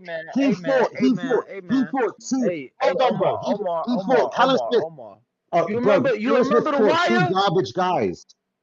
You to get remember the that Wire? shot. You're gonna be at the pub this weekend. Little boy gonna walk in. You ain't gonna think shit of it. Just calm down, Omar. Let's get him off the phone. I have no clue what Danny. Is that a scene from a movie? I'm lost. That's how I Omar assume got it is. ended in the wire. That's the Wire. He lost That's me. how Omar got. You know what time it is in the UK? He was standing on his. I just don't get that. Like, it's easy to say, oh, he fought Ryder, like that wasn't a mandatory. You know what I mean? It's the same thing people do. I've never said that about Shakur. Oh, he fought Yoshi, he fought Shoshino, look who he fought, the Japanese. No. That's who was in the eliminator because everybody else said no to the fight. But that's what the average boxing fan does. Shit on the mandatory. But then when Charlo's the mandatory and Canelo doesn't fight him, it's a problem. When Yeardom is the mandatory and Canelo does fight him, it's a problem. When Crawford fights his mandatories, ain't nobody got a problem. Nobody got a problem. He been having that WBO now for like 5 years. He ain't fought. He about to just now fight motherfucking Earl. Like, he fought Porter because Porter became the mandatory. Like, let's stop it, man. It's quite unfair when you on that top. You get put in that position where no matter what you do, you ain't gonna get no credit. I got Jaime Romero, $5 super chat. He says, if Mel loses, they'll blame the weight jump. If he wins, they'll call him brave for jumping weight. And Ryder got a better resume than Benavidez. I mean, I ain't gonna say better resume because Benavidez beat Plant. And Ryder beat a former world champ, just like Benavidez beat a former world champ in Plant. Ryder beat Jacobs. Other than that, there's not another big win for Ryder where at least Benavidez has the Anthony Durrell win, and then he's got some other wins, but that's the bulk of it. Jaime Nieto, $5 super chat, says, see, that last caller just proved what will happen if Canelo fights and beats David. They're going to move the goalposts and make a new monster. He's ducking. Listen, I don't even know what's up with Omar because honestly, bro, he's going to make me fucking go to David Morrell's resume. And I just did this a day ago, bro. Like, he's literally fought nobody. I don't know why people eye test my ass. You know what I'm saying? I don't even go with the eye test. People hated me for not believing in Crawford for all these years because I don't fuck with no eye test. I need to see you fight. Yeah, like, I'm a believer in the eye test, but definitely a believer in the eye test, but I have to see you prove yourself. I can't say you're a killer and you ain't killed. You feel me? Word. So my man killed Yamaguchi Falco. He 35. But if Canelo fought a 35-year-old that you actually know that was actually a champion or a former world champion or a unified current champion, Canelo's a cherry picker. But the monster, the killer, David Morrell beat Yamaguchi Falco, 35-year-old Brazilian. When's the last time there's been a Brazilian world champion? When's the last time there's been a Brazilian world champion? Acelino Freitas? Acelino Freitas? When's the last time? Okay, we'll move on. We'll move on. Adios Yelabuzanili. Whatever the fuck his name is that got sent to the hospital. Who he beat? Nobody. When's the last time that we had a Kazakhstanian champion? Oh, Gennady. When's the last time? Gennady. Who made Kazakh fucking popular? Gennady. Ain't your man Janet back got a chance? Hey, quack style. Yeah, listen, I know he's a quack style, ducking Adamas style. Yeah, Patrick Teixeira, the last Brazilian be world champ. He wasn't a world full champ. It wasn't full. He wasn't full. He won an injury. Bro, he got elevated. About MJ. Did him and Carlos Adames fight. He beat Adames, got an interim. It was for the full title. No. He got elevated. He became full champ, but he got elevated. You kidding me? Come on, champ. Stop this bullshit. I interviewed Teixeira. Look it up. If I'm wrong, but I highly doubt it. Highly doubt it. He got elevated. What else we got? 954 Twigs, $10 super chat. I agree with Omar. With less opportunities to separate yourself by a resume perspective, need to give more weight to eye tests. Boots beat Abreu, Carlos. You knew then he was special. Same with Morrell. Are you fucking kidding me? Let me go to Boots' resume. He better not be talking about the Dominican that I continuously tell y'all the story that before he fought Boots, they literally cut the ankle bracelet off his fucking arm. So you telling me because you beat a dude that just got out of jail and cut his ankle bracelet, you the goods. Come on, y'all. We got to stop doing this shit, man. This eye test shit is weird, bro. Like, let's let them beat the dude. Forget that eye test shit. Shit fucking fake. Yeah, but hold up. When they say eye test, I think these brothers is just pointing out, like, if you know a fighter is going to be the goods. You know what I'm saying? Like that one fight where you said, yo, remember we almost did a show. We did a show similarly because we was asking about, because it was about Terrence Crawford and his whole eye test thing. And the question was the Castano fight that he had already. It was after Adames he got elevated. That's what I was saying. No fucker.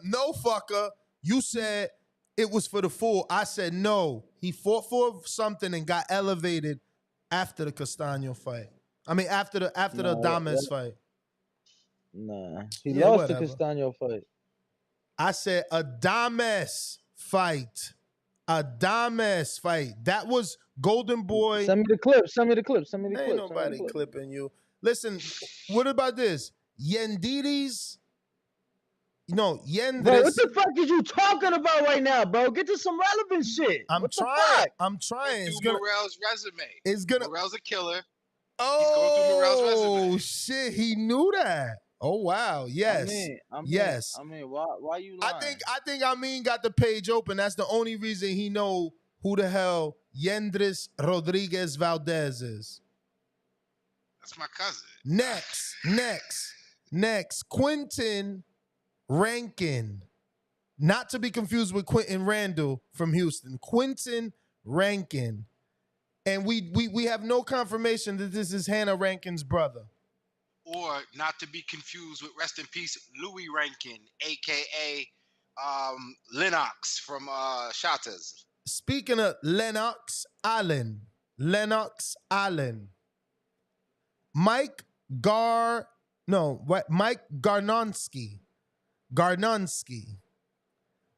Mario Albel Cabres.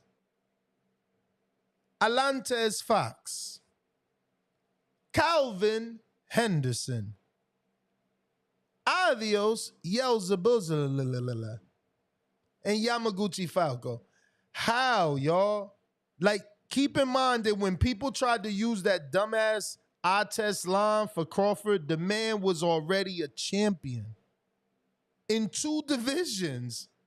They were saying eye test while he was already champion in 2 divisions. Like y'all, and he took a short notice fight with the dude that knocked out Amir Khan and moved up. But look though, moved up in short notice. If y'all don't know, he moved up to beat the shit out of Prescott on short notice against his managers, Cameron Duncan. He said, "No, I don't want you to take that fight." Bo McIntyre said, "No, we want that fight."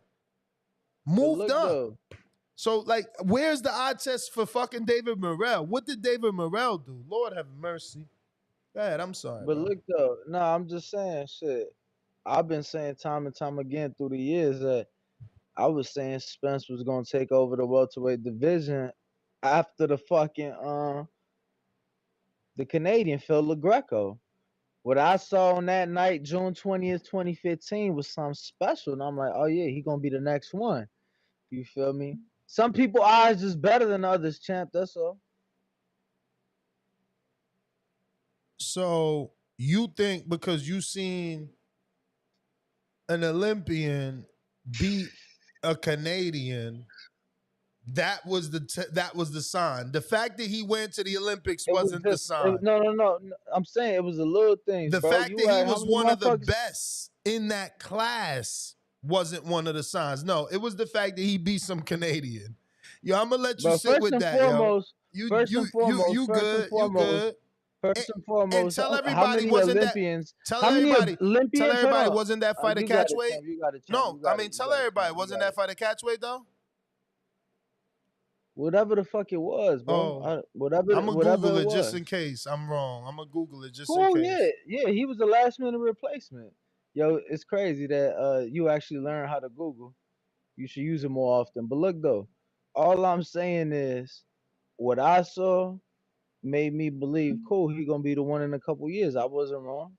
I was not wrong. You feel me? If you ain't see it that day, and you saying that you saw it 3 years earlier when I wasn't watching Olympic boxing. Catchweight. I knew it because Nez been doing that, and I was at this fight. It's crazy. Me and Danny was at this fight, and we didn't even know each other.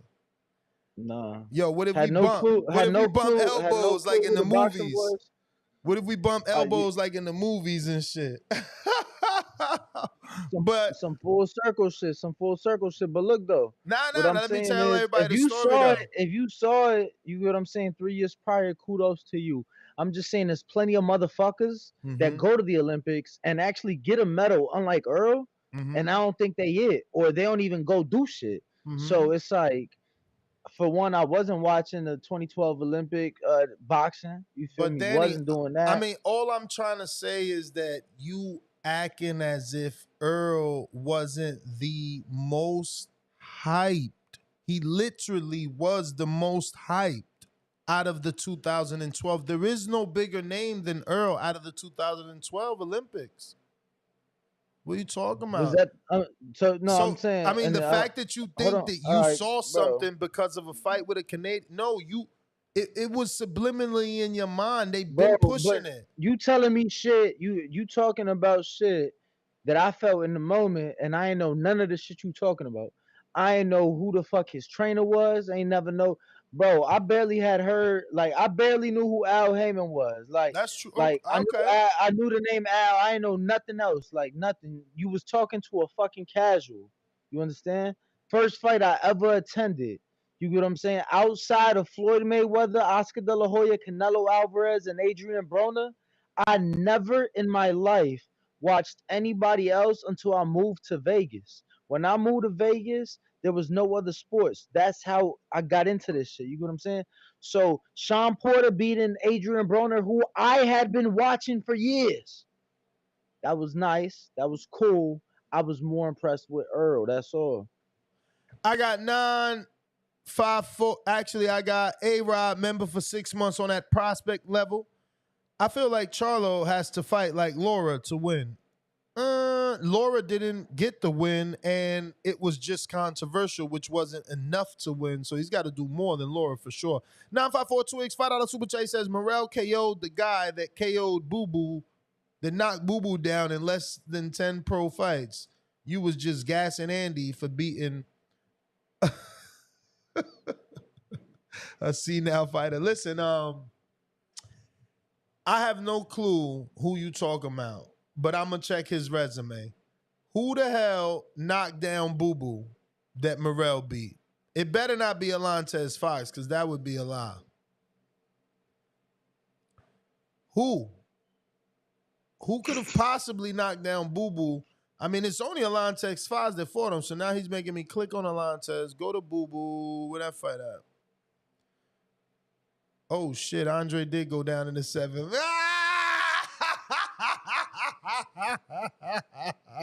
Gotcha. He ain't get me. He got all you Andre fans. I always told you, horrible fighter. You know what I'm saying? Every time y'all try to bang the drum for him and Canelo, I tell you why he can't get it, and that's why. Yo, I mean, but I ain't even gonna say that. Yo, that's just funny. What, bruh? No, what? I'm just saying he's so horrible that you willing to drive 6 hours to interview him, bro. Like we hop on the road I'm a to hustler. drive to Boston. I'm a hustler. Bro, Boston. I'm a Bro, hustler. hustler or not, bro. Like if somebody garbage, I mean he ain't doing me no numbers. So fuck, I'm hopping on the road. Stop 6 lying, hours for. bro. I went to see the fucking African heavyweight when we got the accident, bro. Like that's 24 hours to drive to Florida from New Jersey. Stop the bullshit. You know I'm just a hustler. But then we flew. We flew. At first they paid us. Bro, come on. Who was finna turn down a free vacation to Miami? Hey, y'all, we got flights and hotel. Come on down. I don't think, that ain't that time. You thinking about another time. Ain't that time. Bro, you just said the African heavyweight in Miami. Who else did we go see in Miami, bro? Stacey I've only been to McKinley. Miami with you one time. Right, bro. Bro, right, that wasn't Miami. That was like Fort Lauderdale, I think. Wherever you motherfucker came out your mouth. Whatever you call it. You the Floridian. You don't know where the fuck you at. Nah, this is a big state, bro. It's a big state. But shout out more self.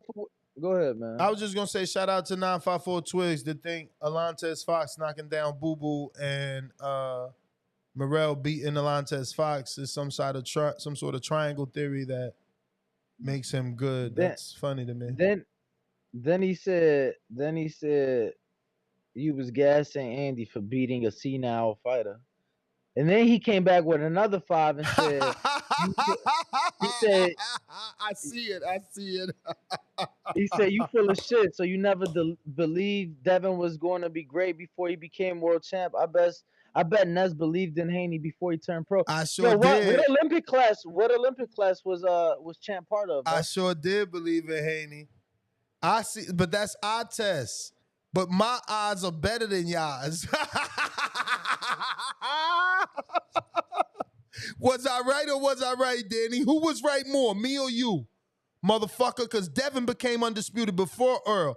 Who was right first, me or you? You ain't even been proven right yet. And I seen Devin at 12 years old and knew what he would be. So that's the definition of eye test. When you say my eyes don't work, 12 years old, I knew what he would be. And then fast forward, only Danny could tell you what. 7 years later, Danny? 5 years later? How many years later did you get with him? And I told you the same thing.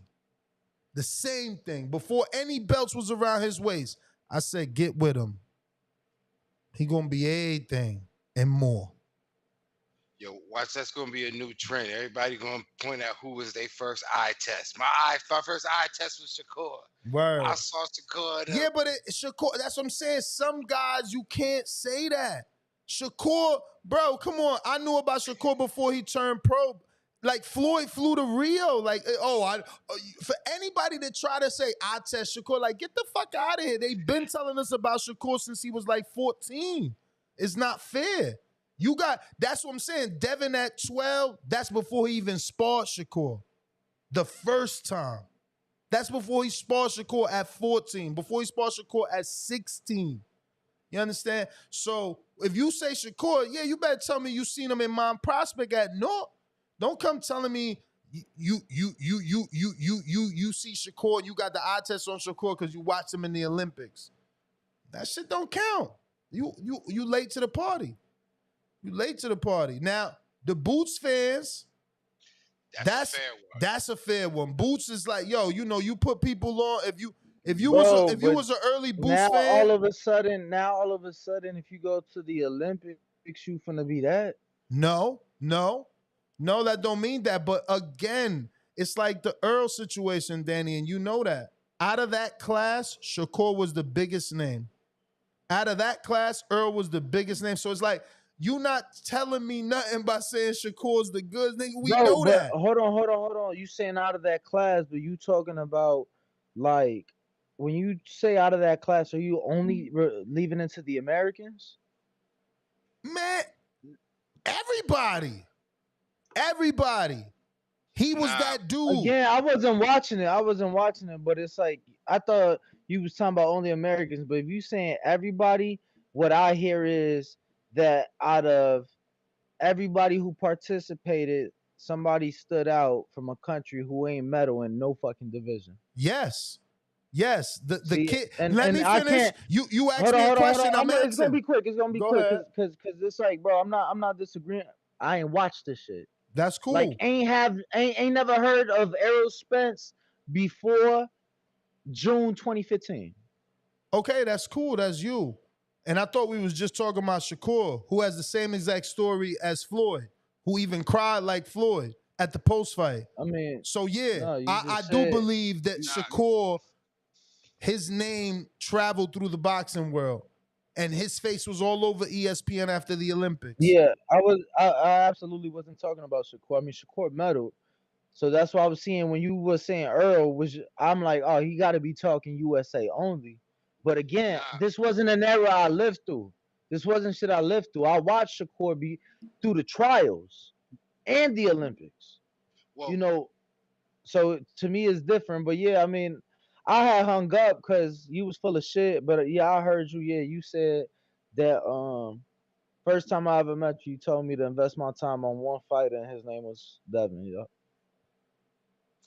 Nah, and we were saying too, like, you can't. It's hard for somebody to pull the eye test trick when you're looking at a fighter, that was in the Olympics that had visibility, and then you pop up and say, "Oh, yo, you know who with my eye test? Lomachenko. Watch out for this guy." Exactly, bro. Tell me about the dude from the gym that don't get no TV. To the Olympics no more.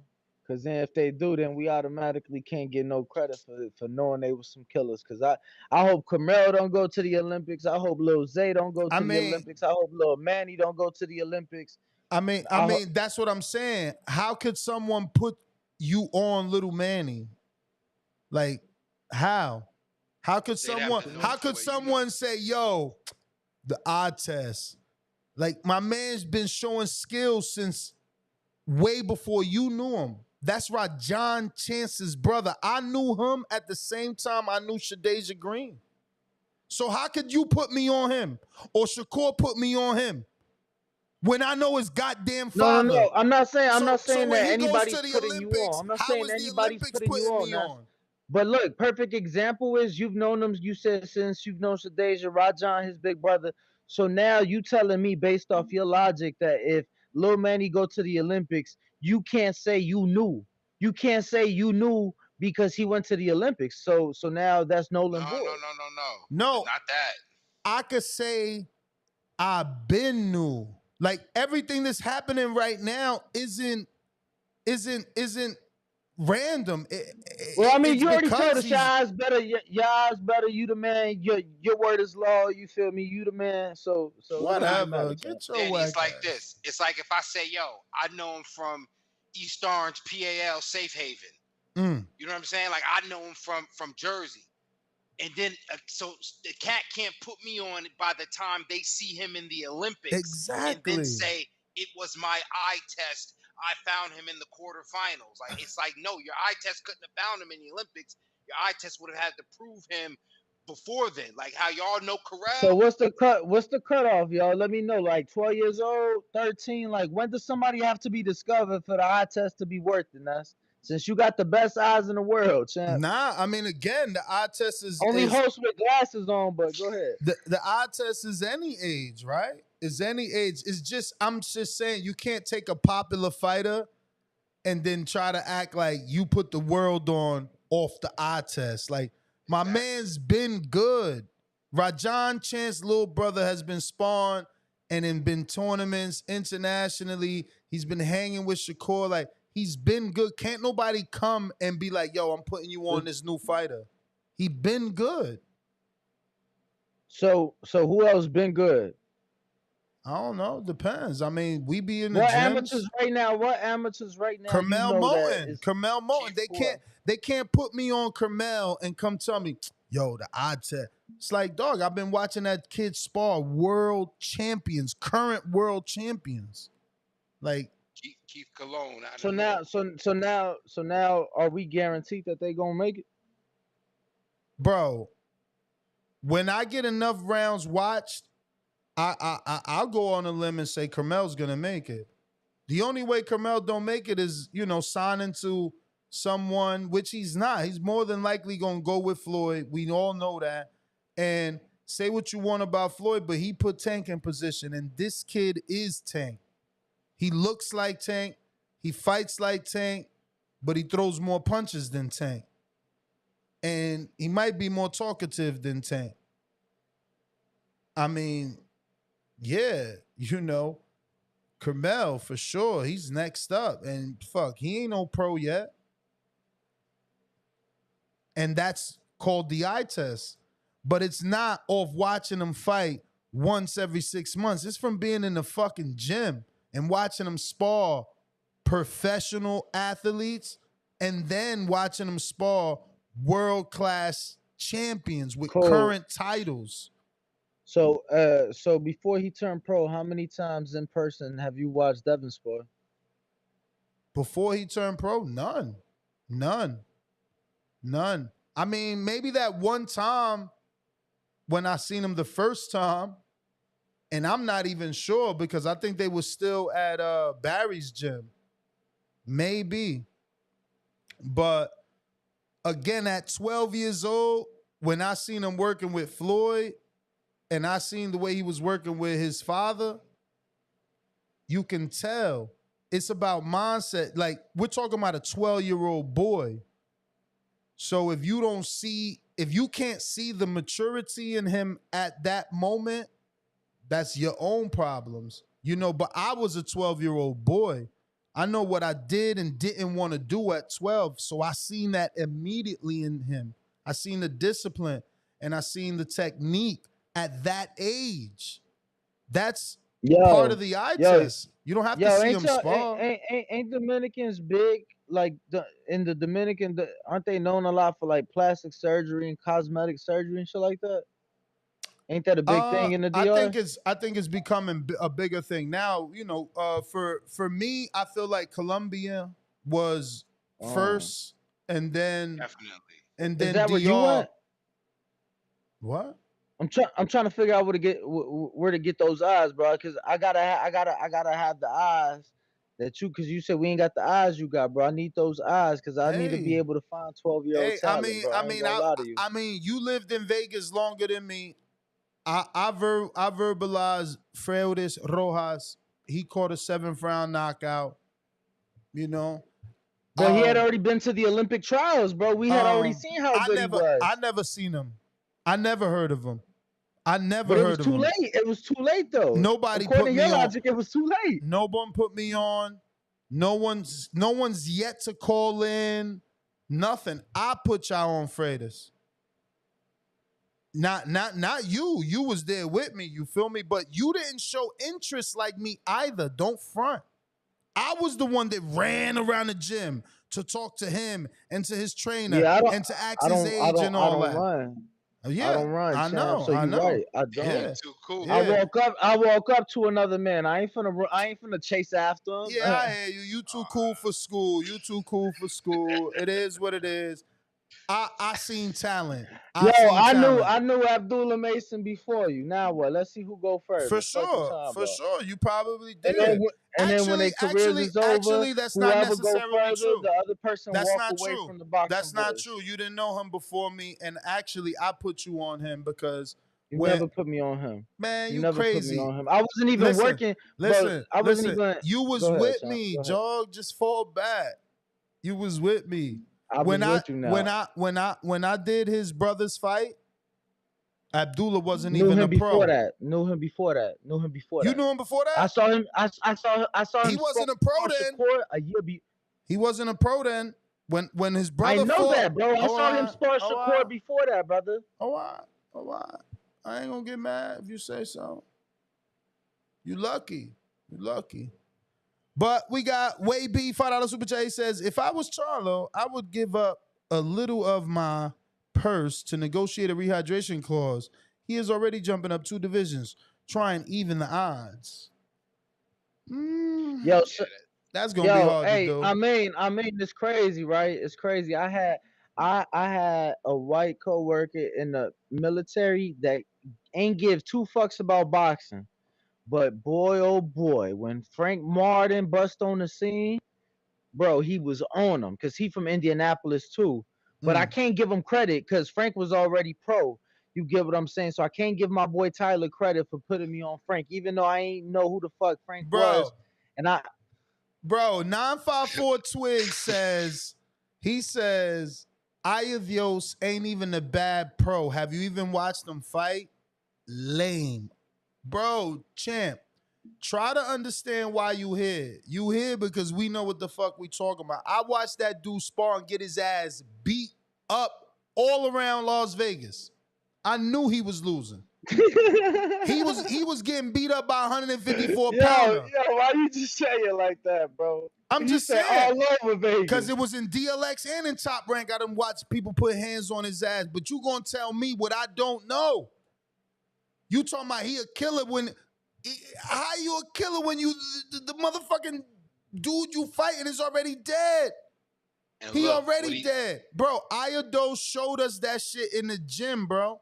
Matter of fact, I'm going to tell you somebody else that put hands on him. A welterweight put hands on him. Advocate? Can I play devil's advocate, though? Nez, couldn't we have said the same thing about Venado? I did say the same thing. I even went on a betting show and literally said the same thing, that he was getting his ass beat, and I bet against him, and he won. But I told the truth. He was getting his ass beat by a 3-0 fighter. A 3-0 fighter was laughing like, bro, I've been doing this all week. So, yeah, I'm going to tell the truth. I mean, yeah, maybe that ass whooping that he took from that 3-0 fighter made him get the win on Saturday, but he got his ass whooped all week by a 3-0 fighter. It might not even be 3-0. I think my man's still 1-0. Yeah, so I think homeboy in the super chat, I don't think he realized how, again, compassionate you might have been by not airing him out. You know what I mean? Like, you're before the joint. You know what I'm saying? As far as watching them, get dogged out and sparring. So yeah, bro, I ain't want to say that shit because you ain't supposed to say that shit. But it's like, stop telling me he good when I fucking watched him spar, bro. I watched him spar mad times too, like at least 3. That's enough for me. No, That's enough. For sure.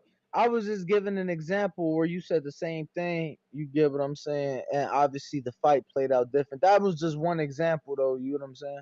Yeah, but Vinaldo, let's be real. Vinaldo, I only watched him spar that one day and then took the word off our mutual friend who had been sparring him all week.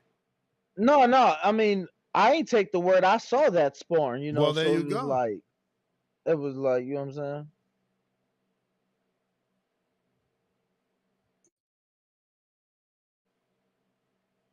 Who the hell is Zendaya? Is he talking about Zendaya, the actress? Yeah, so Tom Holland, I guess I'm assuming based off the tweet that's like Tom Holland's girl. I've heard of Tom Holland. I think he's an actor or some shit, but he did an interview and he did an interview saying something about Lomachenko and how he got robbed in his last fight. And like Devin responded, Devin responded and said, I always I've had a always thing. had a thing for Zendaya. Devin can't bag that. You know who Zendaya is? Nah, I ain't never heard. Like I've heard of her, obviously, but I know what she look like, but I don't know what she does. I don't know if it's music, I acting, mean, she modeling. music, all of it. all of the above. But she's like, I ain't gonna call her A-lister, but she Are they got. Nah, saying you Tom can Holland continue is to say A-listed, Spider-Man? bro. She's in Spider-Man, yeah. Well, you're right. She was in Spider-Man. She was Among in other Spider-Man, and then she got the She Show had that Euphoria on Euphoria HBO. on HBO. That was huge for her. Yeah, she's Huge for A-list her. for sure. I mean, I don't A-list. So hold on. Started Bro, off as a Nickelodeon kid or a Disney kid or some shit too. you Yeah, the ain't girl's lying. A-list, champ. You ain't lying. You ain't lying. Because when my daughter used to watch it, it was, it was when she was a singer doing dances and shit. Come on now. Now listen, she might got it Dev might with this gun charge because she's been respectfully. She's been with and I like Tom Holland. I respect my UK brothers. He might just got just enough edge on him. Wait, which one is Tom Holland? The Spider-Man? Spider-Man. Yeah, But the old that's his Spider-Man, girl. the old Spider-Man. Not the new one, right? Not the one.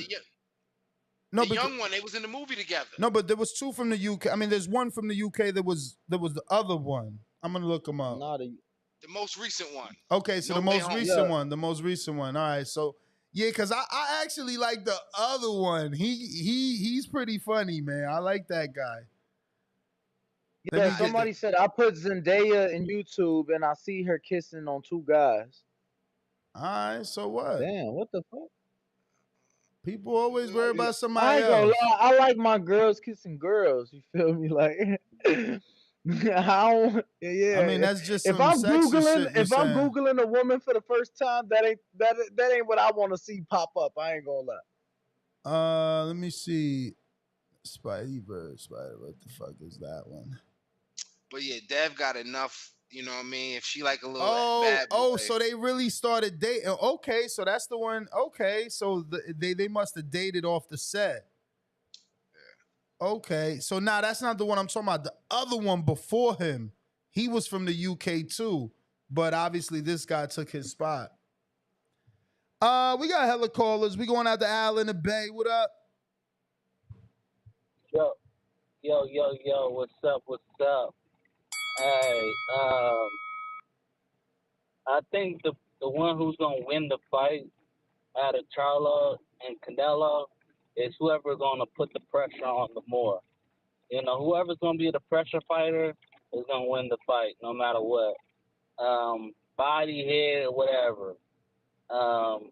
It's gonna be like a tango. You know, the person who's leading, you know, they gonna take it over. So, yeah, so that's just it's gonna be the battle of the feet. You know, who's gonna win the dance, and that's pretty much how I look at it. You know, he can go to the body, but you know he got to push him back, and if he push him back, he gonna get some respect. So, yeah, that's how he's gonna win. That's how Charlo's gonna win if he's gonna win. All right, That's my champ. thought. Thanks for calling in. I got Indiana Khaled. What up? Yo, what up, bro? What up? Hey, yo, can you hear me? Yep. Hey, yo, I just got a question for y'all because I really was just arguing with two of the homies about this. They telling me that they don't think that Charlo can handle the punching power at like 168. They don't think has he felt the 168 punching power? Like, can he handle that? Like, how is he gonna translate to that? I think that he got a strong enough chin. He ain't never been down as far as I know.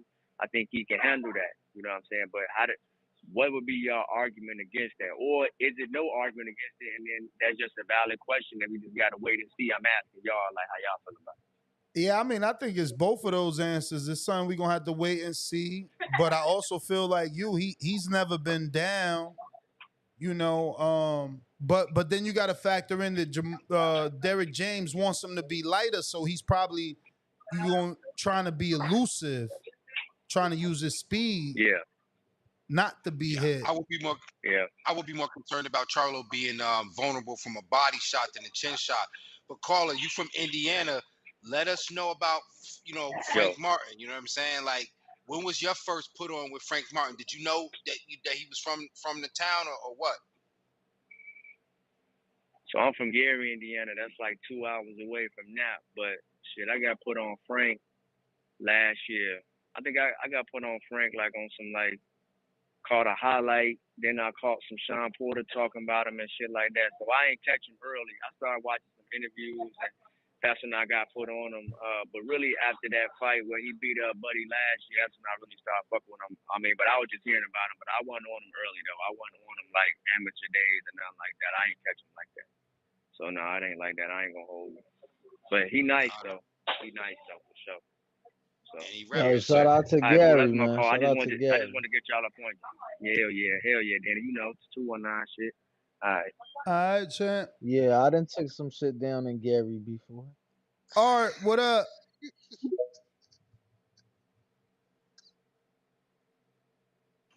Yo. What's good, Nance? What's good, Danny? What's good? What up? Y'all are tripping on Morrell the Truth, man. Y'all gotta give him his props because he ain't no monster though. He could be the truth. He ain't no monster. He ain't no killer.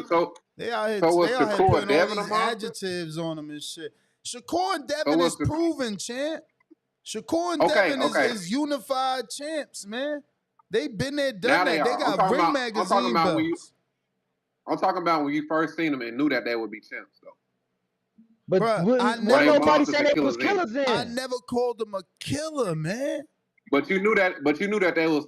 But you knew that they was the goods, though. Bruh, you could be the goods, but you calling dudes killers and monsters like I that. never said that. I mean, you backing that caller. You come in here But backing that caller. But what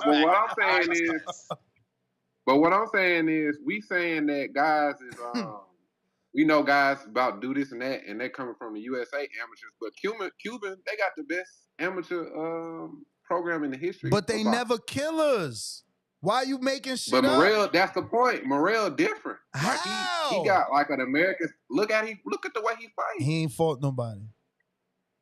Shit, Robeisy Ramirez was what? Hold on. Just let me finish. Let me finish, Daddy. Let me finish. I let Ness talk. Let me finish. Robeisy Ramirez just won the world We're gonna give your time. We just want to know real quick. That way to understand better. We just trying to understand better. Who else do you think is a killer in the sport right now? Yes. Watch you say Tank. Right now? Watch you say Tank. For sure, Tank. Who else? You talking about just killers just straight going there and just exactly killers. Look how hard me a question on the spot though. Look how hard it is. I mean, you know what a killer is. Oh, let me find out. Morrell the only killer in boxing, huh? Diego Pacheco. For one, I never said Morrell, but I said he the truth though. I ain't no killer, but don't push me. He could be the truth and not be a killer. Exactly. But what I'm saying is this man won a national championship in Cuba. That automatically make you top 50 in the world in your division. Automatically.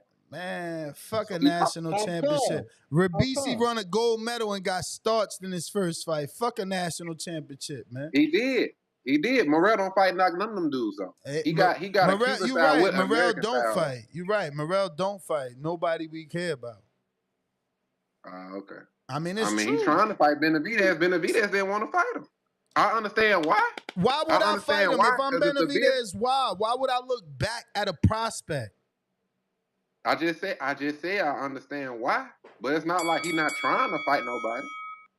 And on another note, I think Jamel can win. I just think he just got to outwork Canelo because Canelo not gonna throw that many punches. He just got to outwork him, keep his defense tight.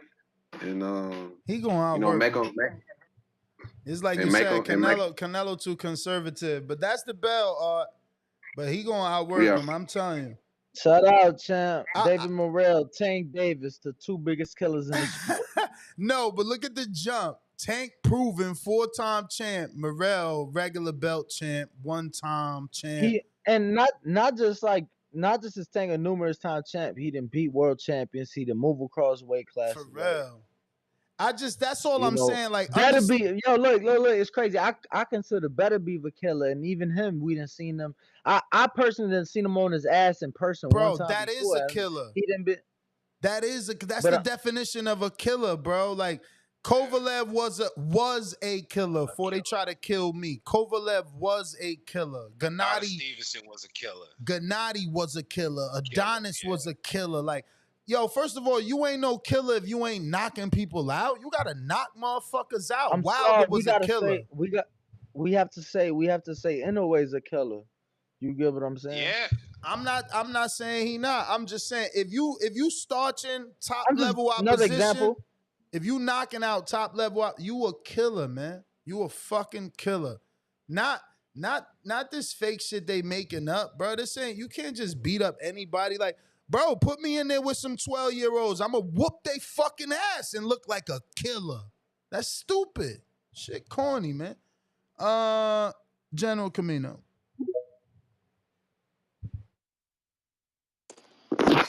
Yo, nice Danny. I mean, what's good?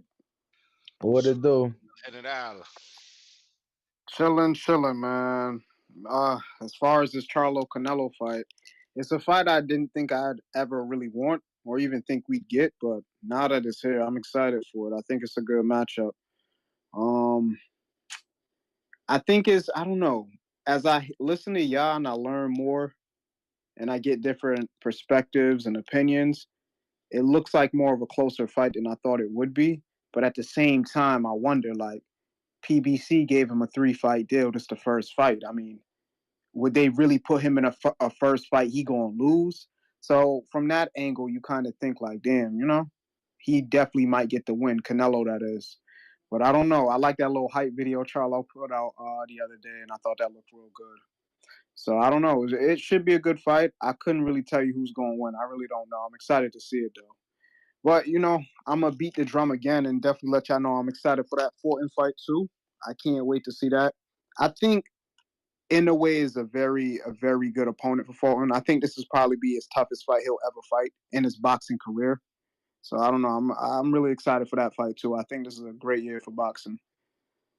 But, yeah, that's about it. What y'all think? All right, champ. Let me keep these lines moving. I think you might be right, and that's definitely one of the fights I'm most excited for, and have been excited for. So, Yo, but I gotta say, man, and I know that's the only time they can do it. Yo, why, yo? I gotta wake up fucking Tuesday morning at 5 o'clock to watch Stephen Fulton and Inoue. Like, them fucking Japan fights is crazy. It's fucking terrible. yeah, man. So let's not forget the original date was on the weekend, but the fight had to get pushed back. And as I said before, apparently venues out there get booked way in advance, over a year in advance, so they just couldn't make it happen. That's all. I'm trying to get the exact time for us. They should have threw my man a couple extra million yen and brought that shit back stateside, man. Let me get to some of these callers. I got Copy Cool. What up? What's going on, gentlemen? What's going on? Buenas noches. What's going on, man? Yeah, it's gonna be interesting, but if I kind of tuned in a little late, but if I understand, you said that there's no titles on the line for the Charlo Canelo fight. I ain't say that. Interim or something like that. Never said that either. Canelo's belts are on the line. Okay. No, I thought for some reason I heard something about Solomon saying that it's gonna be an interim unification or something like that. I misunderstood. No. That was Broadway Joel's interview we were discussing. Oh, okay. So that's why I said I kind of tuned in kind of late. I was about to say, all right, so there is some titles on the line. I was gonna say it's gonna be interesting, but I think I think that Charlo's doing the right thing. I mean, he threw the little hype video out. I mean, he looked like he's training exactly for the way he's supposed to be fighting Canelo. One of the other callers said that they don't see him trading with Canelo, and I honestly feel like that's the only way to fight Canelo is try to catch him in between the shot, because if you try to box him, he's just gonna walk you down and catch you with some counter shit. I think that the way he's training to fight Canelo is the way to fight him. Try to catch him in between some shit. Potentially hurt him. I don't see no other way to fight Canelo. You got to fight fire with fire. I mean, at this point, you got nothing to lose, so you might as well either, like they say, go out in your shield if you're gonna do it. And potentially be able to hurt the man. I mean, we haven't seen Canelo get hurt since Cotto's brother, but at the same time, I mean, listen, we know the Charlos is a big boy. The brothers, they're both big, and they could potentially, hold the weight well. It's a question if they can get cracked at that weight and hold the shots, and we're gonna find out soon enough, But yeah, man, I kind of heard wrong, so I wanted to get your opinion on that. But I thought there was gonna be no belt on the line. I was about to be like, what the hell's going on? Then like, what just happened? But kind of threw me off. But nah, man, just it looks like kind of like Charles gonna do the thing, man. I don't know if he could hold that 168 power, but he looked like he's training the way he's supposed to. That little hype clip got me hyped to see this fight. It got me kind of like turning, leaning towards an upset. But who knows, bro? That's what they out for, right? But that's all, man. That's my call. All right, copy, cool. Thanks for calling in. Before you go to the next caller, Ness, I got to get up out of here. Just let everybody know where they can find me. King Amina Vestix 1 on IG, King Amina Vestix 1 on Twitter, and the championship rounds on YouTube, especially those Women's Boxing Wednesday features. I got something coming up for you guys tomorrow. And definitely I'll be back with you guys on the motherland, the boxing voice. Guys, I'm out of here, yo. Peace. All right. Appreciate you, champ. Yo, Nuts, you know what I realized after that Joel interview? I'm like, yeah, we ain't getting Mauricio for a minute. We not? Because of what Joel He ain't did? gonna do no interviews. I'm saying he ain't gonna want to do no interviews for a minute. Joel. LV, what up? TBV, fellas. Y'all hear me? Yeah. What up? Yeah, man. Good fight. I mean, it's an exciting fight coming up, man. You got that black and Mexican aspect to it. So, I definitely think we talking Tank Ryan numbers, man, when you come down to it. I got to see how they build it up, but I definitely think it could do something like that, especially with a guy like Jamel that's definitely going to talk his shit, man. So I'm looking forward to just how shit play out. But, this a tall task for Jamel, man. This rarely happens where a guy moves up 2 divisions and come out on top, man. So I'm definitely pulling for him, man. And, I'm hoping, he could do it. But I don't know, man. Like I said, and with the game plan, it sounds good, but I don't think he'll just put the game plan out there going up against a Canelo. You know what I'm saying? I'm pretty sure they're gonna mix it up, do some other things, to try to come out on top. But yeah, man, I don't know, man. It's gonna be hard. Like that 2 division. I know y'all had the Roy Jones Ruiz comparison, but I just don't think you could compare, man. Ruiz, I don't think he was a pound for pound fighter at the time Roy took him down. We talking Canelo, one of the greatest Mexican fighters of all time, if not the best, what I'm saying, pound for pound guy. So I think there's definitely a different task when we talking jumping straight up, and fighting the Canelo. But, I'm definitely pulling for him. But I just don't know. But I do think the numbers wise with Jamel gonna talk his shit. And they build it up good. I think we talking Ryan Tank numbers, man. You know what I'm saying? Somewhere around that number. You know what I mean? So yeah, I'm just looking forward to it, man. Let's see how it play out. But yeah, man, it's gonna be a tall one. But yeah, that's all I really got. LV. Salute, man. Shit. Bro, we got Joe Ray on the check-in. You fight with nobody, man. What's going on, fellas? What's up? What's going on, man? So what up? I was at the Castaño Charlo fight, and I mean, I know Charlo will mix it up a lot more, especially when he gets hit. You know, he's trying to get back, and I see it, you know, to where, you know, he's gonna give Canelo a fight, but I just it's the weight, you know, him going up. Canelo's, I mean, he stood there taking Gennadi's best shot, and I mean, he just shook it off, you know what I mean? And so, what's the hardest punch that, you know, Charlo's taking at his weight? And you know, I just seen him, you know, get rocked by Castaño, and you know, he's willing to mix it up. You know, he can box and he's got a good jab, but you know, he's prone to get in there and definitely, you know, mix it up and let his hands go. And I think that's in Canelo's favor, you know, coming into that fight. And you know, it's going to be a good fight. I really think that you know, Charlo's going to bring the fight, and you know, it'll be very interesting, and we'll really see if Canelo has declined, or you know, if that Ryder fight was, you know, just him, you know, just overwhelmed with his hometown, you know, homecoming there, and all that. But you know, he says he's fucking ready. He's motherfucking ready. You know, he's you know, he wants to prove that you know, everybody's talking all that lip. You know, he wants to get in there and see what he can do. But yeah, fellas, just wanted to share my take. You know, appreciate you guys, and hit the like and subscribe and keep it moving. Later, man. All right, champ.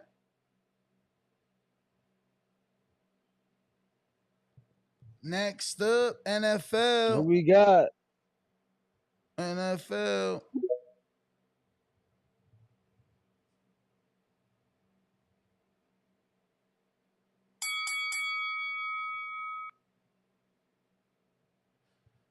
NFL going once. Candy Slim, $2 super chat says, definitely free streaming service since David and Zoo been ducked. All What the right. fuck? Well, he's saying he's gonna steal the pay-per-view with Nah, I know Jamel. what he's saying. I know what he's saying, but let me Mark, see any more super chats. Marcus, Ohio runs boxing. What up? What's good? Can you hear me? Loud and clear. What it do? What up? What Pretty up? good, man. I heard y'all talking about eye test. Good show tonight, man. But what better eye test than the guy who came up with Ohio Run Boxing years ago, talking about our prospects and the fighters way before some of them even became pro. But great show, man. Lisa Bogartner too. Shout out to her. She repping Detroit now, getting controversy. It's so silly what's going on with her, but she's an Ohioan for sure. Nah, she But, definitely rep Fremont. You get what I'm saying? I think that she living out there, and now, you know, a lot of the media is using that. But now I pulled up to Fremont, Ohio. I was out there, champ. Yeah. She show love. I done heard her tell me, like, 'cause she done said it plenty of times, but she getting so much backlash from Ohioans. It's crazy, bro. But it is what it is. Like her family, I mess with her family heavy too, bad and everybody. But she's an Ohioan, but really skilled. But I was gonna ask a question, man, before I get off here. I see y'all down there in Vegas too. I'll definitely be seeing you on the 28th, man. And Danny, I'll let y'all. Let's go. You want Jamel to come? You want Jamel to stay at 168 after he beat Canelo and defend the undisputed? I just don't know. I mean, if you beat Canelo, who is the top of the division, what is you running from? I mean, shoot. I mean, it's not the same scenario, but shoot. Saddam Ali went to 154, and shit, he's fighting the weight class he wasn't supposed to be in, beat Cotto, and then fought Hami McGee and got knocked the fuck out. I just think he should go back. I think 160 is good for him, but I get it. It ain't really that many names. It's the division, but he should. There's nothing wrong to take a little tune up here and there after you get crowned. I have no problem with that. I'm against gauntlet going to fighting one name after another. But if it's a big fight there, cool. I don't have no problem with it. I'm just like, it's a big risk for me. He's already taken it with Canelo. I get it, but David after that, I just don't know, man. I just don't know. That's my call, guys. I see y'all on the 28th, man. Out.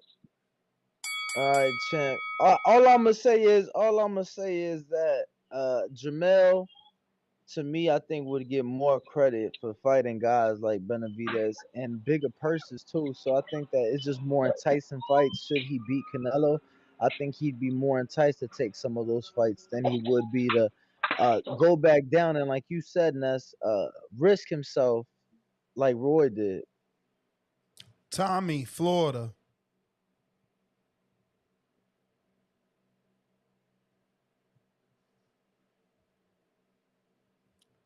Tommy. You didn't unmute me. You got me? Got you. Yeah, you ain't unmute at first. Yeah, to your poll question, if Jamel beat Canelo, yeah, I definitely would put him over, like pound for pound, over the winner out of Bud and Earl, because I mean, like at the same time, bro, you know, it's Canelo. This is an anticipated fight in 2 weeks, but yeah, Jamel beat coming up 2 weight classes. That's like if Devin came up to fight the winner of whoever win next Saturday and then beat him. You know what I'm saying? So undisputed 2 weight classes. Now if Crawford wins, he done undisputed 2 weight classes too. But I mean, you know, Earl is most people top 5 pound for pound, but never been the king of it. And Canelo, you know, he been a king or right there for so long. So I definitely give Jamel number 1. And then if he beat Canelo, cause he not dropping his belts, right? Ain't no articles or nothing about that. Him dropping the 54 belts right now, right? Nope. So obviously he go at least still hold on to him, at least for the fight, you know. And if he can, you know, he really might come in that fight weighing probably like 163, you know, 160, but he ain't gonna come in at 168. So, but if he beat Canelo and then go back down to if Earl win, I don't think he's fighting though, but if they'll fight Crawford and beat Crawford, then we're gonna be talking about like if he like the best fighter, like, you know, in a long ass time. Like he definitely gonna be in the history books for that one. I don't think nobody can deny that. But yeah, man, that's what I gotta say. He'll be number 1. That's my call, though, fellas. All right. NFL trying Hold you on, again. hold on. Did he just suggest if Jamel beat Canelo, go back down to 54 and defend undisputed against Crawford if he wins Saturday night? Yeah. It's gonna be hard. I wanted that fight, but it's gonna be hard for Jamel to go back down. And if he wins, It it is going to makes be no hard, sense. Don't make no sense. If you win, it don't make no but sense. there's no denying that I think that would probably be the biggest fight should he beat Canelo. Oh, If hell Crawford yeah. beat Spence and Charlo beat Canelo, Male and Crawford would be the biggest fight. For sure. Of course. But I don't know, if I was Mel and I was to beat Canelo, I'm dropping down to 160. I'm collecting all them belts. Three division undisputed.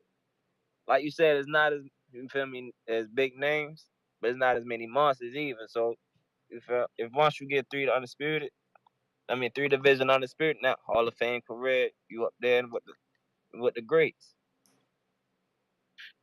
But the only thing about this Mel fight though, I feel like, I don't know if y'all remember that Tony Harrison and Tim Tszyu fight, the lead up to it. We all knew it was Tim Tszyu, but we kept trying to talk ourselves into Tony Harrison. I feel like it's the same way. Like, I thought I was gonna be the only one on Mel. I hear everybody like, yeah, I'm back to Mel, I'm back to Mel. I don't know. I feel like we just getting our hopes up to know, even though we know how it's really gonna play out. I mean, the difference is he's not Tony Harrison. Like he doesn't gas out. He does train. He does have a chin. He definitely got a shot, though. And Don't he get me got wrong. He definitely power. got a He's shot. been knocking people out. Like you said earlier in the show, this is the best time to catch him and see if you. But I don't know, 2 weight classes though. Come on, man. It's weight classes for a reason. Just like I mean, Canelo's not a natural 168 pounder. He was just at 54 with Charlo. yeah, that's true, but he been at it longer. Like Charlo ain't. You feel me? Ain't been at 160. He ain't been at 168. Take them punches. You feel me? To get accustomed to it. Is what I'm thinking. Like you I jump mean, straight we from ain't trying to 154 take to 168. punches. We ain't trying to take punches. We ain't got to get accustomed to it because we ain't trying to get hit by it. You ain't gotta try to get hit, but you gonna get hit. Man, it's a fight. You feel me? Of course you gonna try to dodge, but you gonna get hit. Like, would you rather get hit with this 154-pound bat or this 168-pound bat? It's gonna feel different. It's more reward at 68, man. It is. I'm not debating that. I'm just saying, like, I don't know, man. It's not a clear cut winner, but I got Canelo 8-4. Mm. All right, champ. All right, champ. Appreciate the call. No problem. We got Jose.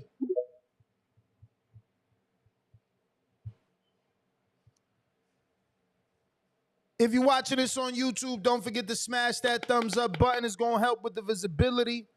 Right now, we got way over 300 watching. We had upwards of 500, and we only got 180 fucking thumbs up. It's disgraceful.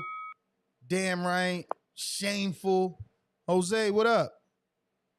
What's going on, brothers? Blessings from the shy. Blessings.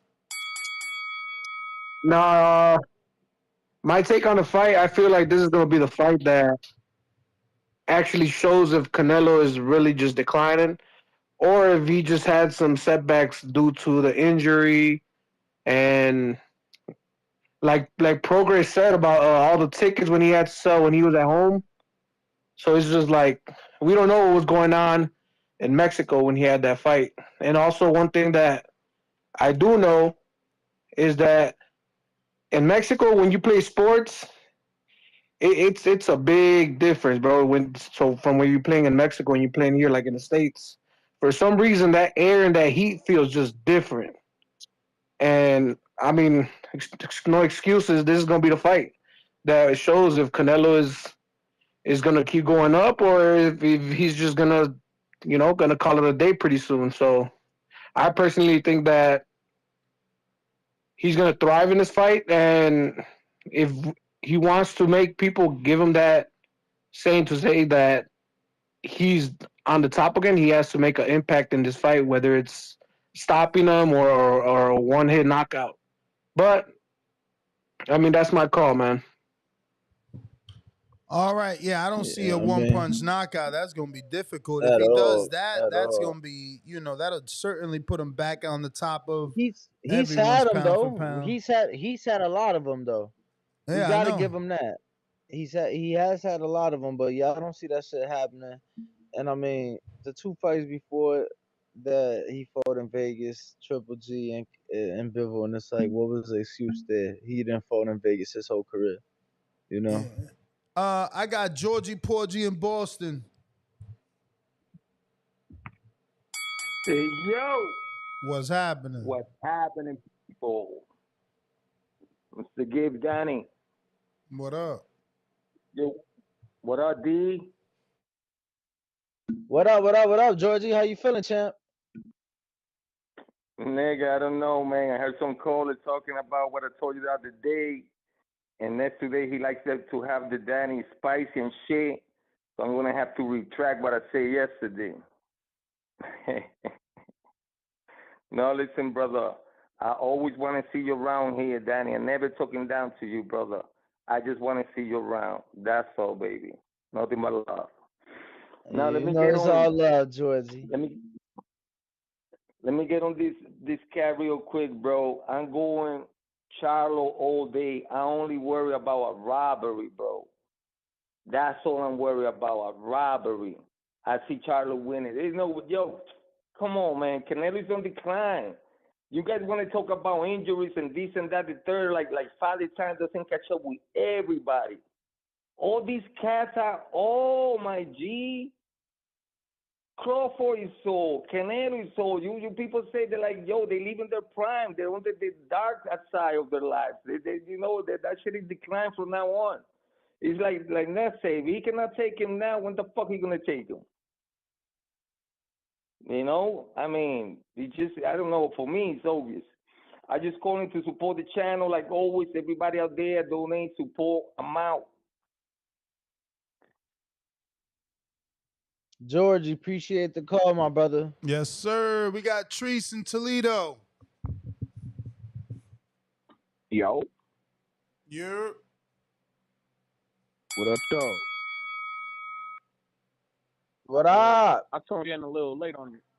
Hello? You can hear me? Hello? we hear you fine, champ. We hear you fine. Oh, okay. Bet. Well, shit, I had tuned in a little late and shit on the show and whatnot. But from what I was hearing though, you said but you talking about coming in at 163 on the fight? Yep. See, that's what See, that's the fuck I'm talking about. This is exactly what I was talking about yesterday when I was talking about how the shit makes sense. Fighters don't need to be bleeding their fucking self down. You feel me? And then like you was just saying, I agree with that Canelo is not a natural 168 pounder, so it ain't like it's gonna be that big of a discrepancy, you feel me, with the weight. But I feel like Charlo is gonna be like he's not thinking about the weight fluctuation as much, you feel me? All he doing is eating. All he doing is being, you feel me, just being natural. Just doing what he do and worrying about boxing, you feel me? I like that. I like that for Charlo. And I'm with Cuz from Ohio. I'm with that Ohio run boxing shit. I don't know about staying at 168 if you do win the fight though. I don't know about that shit. I get it's bigger names and whatnot with the David Benavidez and shit like that, but I don't know. If he go down to 160, you feel me? If he stay at 160 campaign there, I feel like that'd be his best bet. Or he can just do a Canelo and jump all around the scale and just fight. You feel me? The biggest name. You feel me? For the biggest bag. But I don't know. I like the more and more I'm hearing this, I like Charlo, you feel me? I like it. I like his tactics. I like this, you feel me? Because this shit it's not that hard, man. That scale, this weight shit, it ain't gotta be that hard. It's about if you feel the best, my nigga, you gonna fight the best. It's as simple as that. It's as simple as that. This is coming from a person who used to wrestle, you feel me? I cut weight. I did that cutting weight shit. I'm not just talking on my ass on this shit. Like, you feel me? The better you feel, the better you gonna fight, the better you gonna perform. It's just the truth. You feel me? But yeah, man. I don't know. Oh, and by the way, motherfuckers talking about Charlo on some counter punching and all this. I don't like that, my nigga. You gotta bully the bully. Fuck that. Do not be trying to lay in weight and set. You gotta set this boxing. You gotta set traps and all this shit here. But you don't let that motherfucker come to you. Get on his ass. You feel me? Bully the bully. Fuck that. Do not sit there and be nobody's victim. Bully the bully. That is the key to winning. But yeah. Shout out TBV, man. Shout out to my nigga Ohio Round Boxing, bro. Shout out to you. But y'all know what the fuck going on. August 26th, the real big baby, Jared Anderson, man. Tulsa, Oklahoma, man. Watch that shit on ESPN and pull up. Y'all be cool, man. Shout out TBV. Trace. Shout out, Trace. Appreciate the call, champ. New call in the 201. Who's this? Hello? Yes, who's this? This is Gianni from New Jersey. Yo, I just wanna say, for that interview with I think it was Joel Broadway with WBC, the president, when he said that when Devin moves up, I mean for the deadline on Friday, he said it's a non-voluntary option. So if he moves up to fight Porgris or Tio, does he get stripped of the WBC? If Yes. he doesn't pick Shakur to fight by Friday. I think so. If he has to decide, is it gonna be Shakur or Regis? So if it's Regis, you know, I'm pretty sure they're gonna strip him. So they're gonna strip him. And it would be a 50-50 purse split if he was to pick to fight Shakur, right? No, No, it wouldn't. Like Shakur's requested that, but they would have their negotiating period, and then the mandatory purse split is set by the WBC. Oh, all right. Yo, I got Crawford against Spence by decision, and I think, like you guys said, Canelo has a lot of wear and tear, and I think his last fight against the last guy he fought, I don't know what the hell's his name, Ryder. I think he showed that he has slowed down, but I still don't believe in that bully thing. I think if Charlo plays it right and he does jab like he did in the second fight against Castaño, but he doesn't bang as much, I think he could beat Canelo if he doesn't get caught up with those kind of punches. Well, I champ. You said your name was Giovanni. Salute. Appreciate you calling in. We got you down. We'll address you by name. Double checking these. Said from Jersey, right? From Jersey. Looks like we got all the super chats. Danny, where can they find you, champ? That is our last caller. Ringwalk Danny, Instagram, Twitter, Threads, TikTok, all forms of social media. Just want to remind everybody, fight party tickets are now sold out. 60 tickets wasn't enough. I guess 120 wasn't either. We'll see y'all next Saturday. Appreciation night tickets are on sale and going fast. Go on eventbrite.com, 10 search days the Boxing left. Boys, 10 days left. and get your tickets. Peace.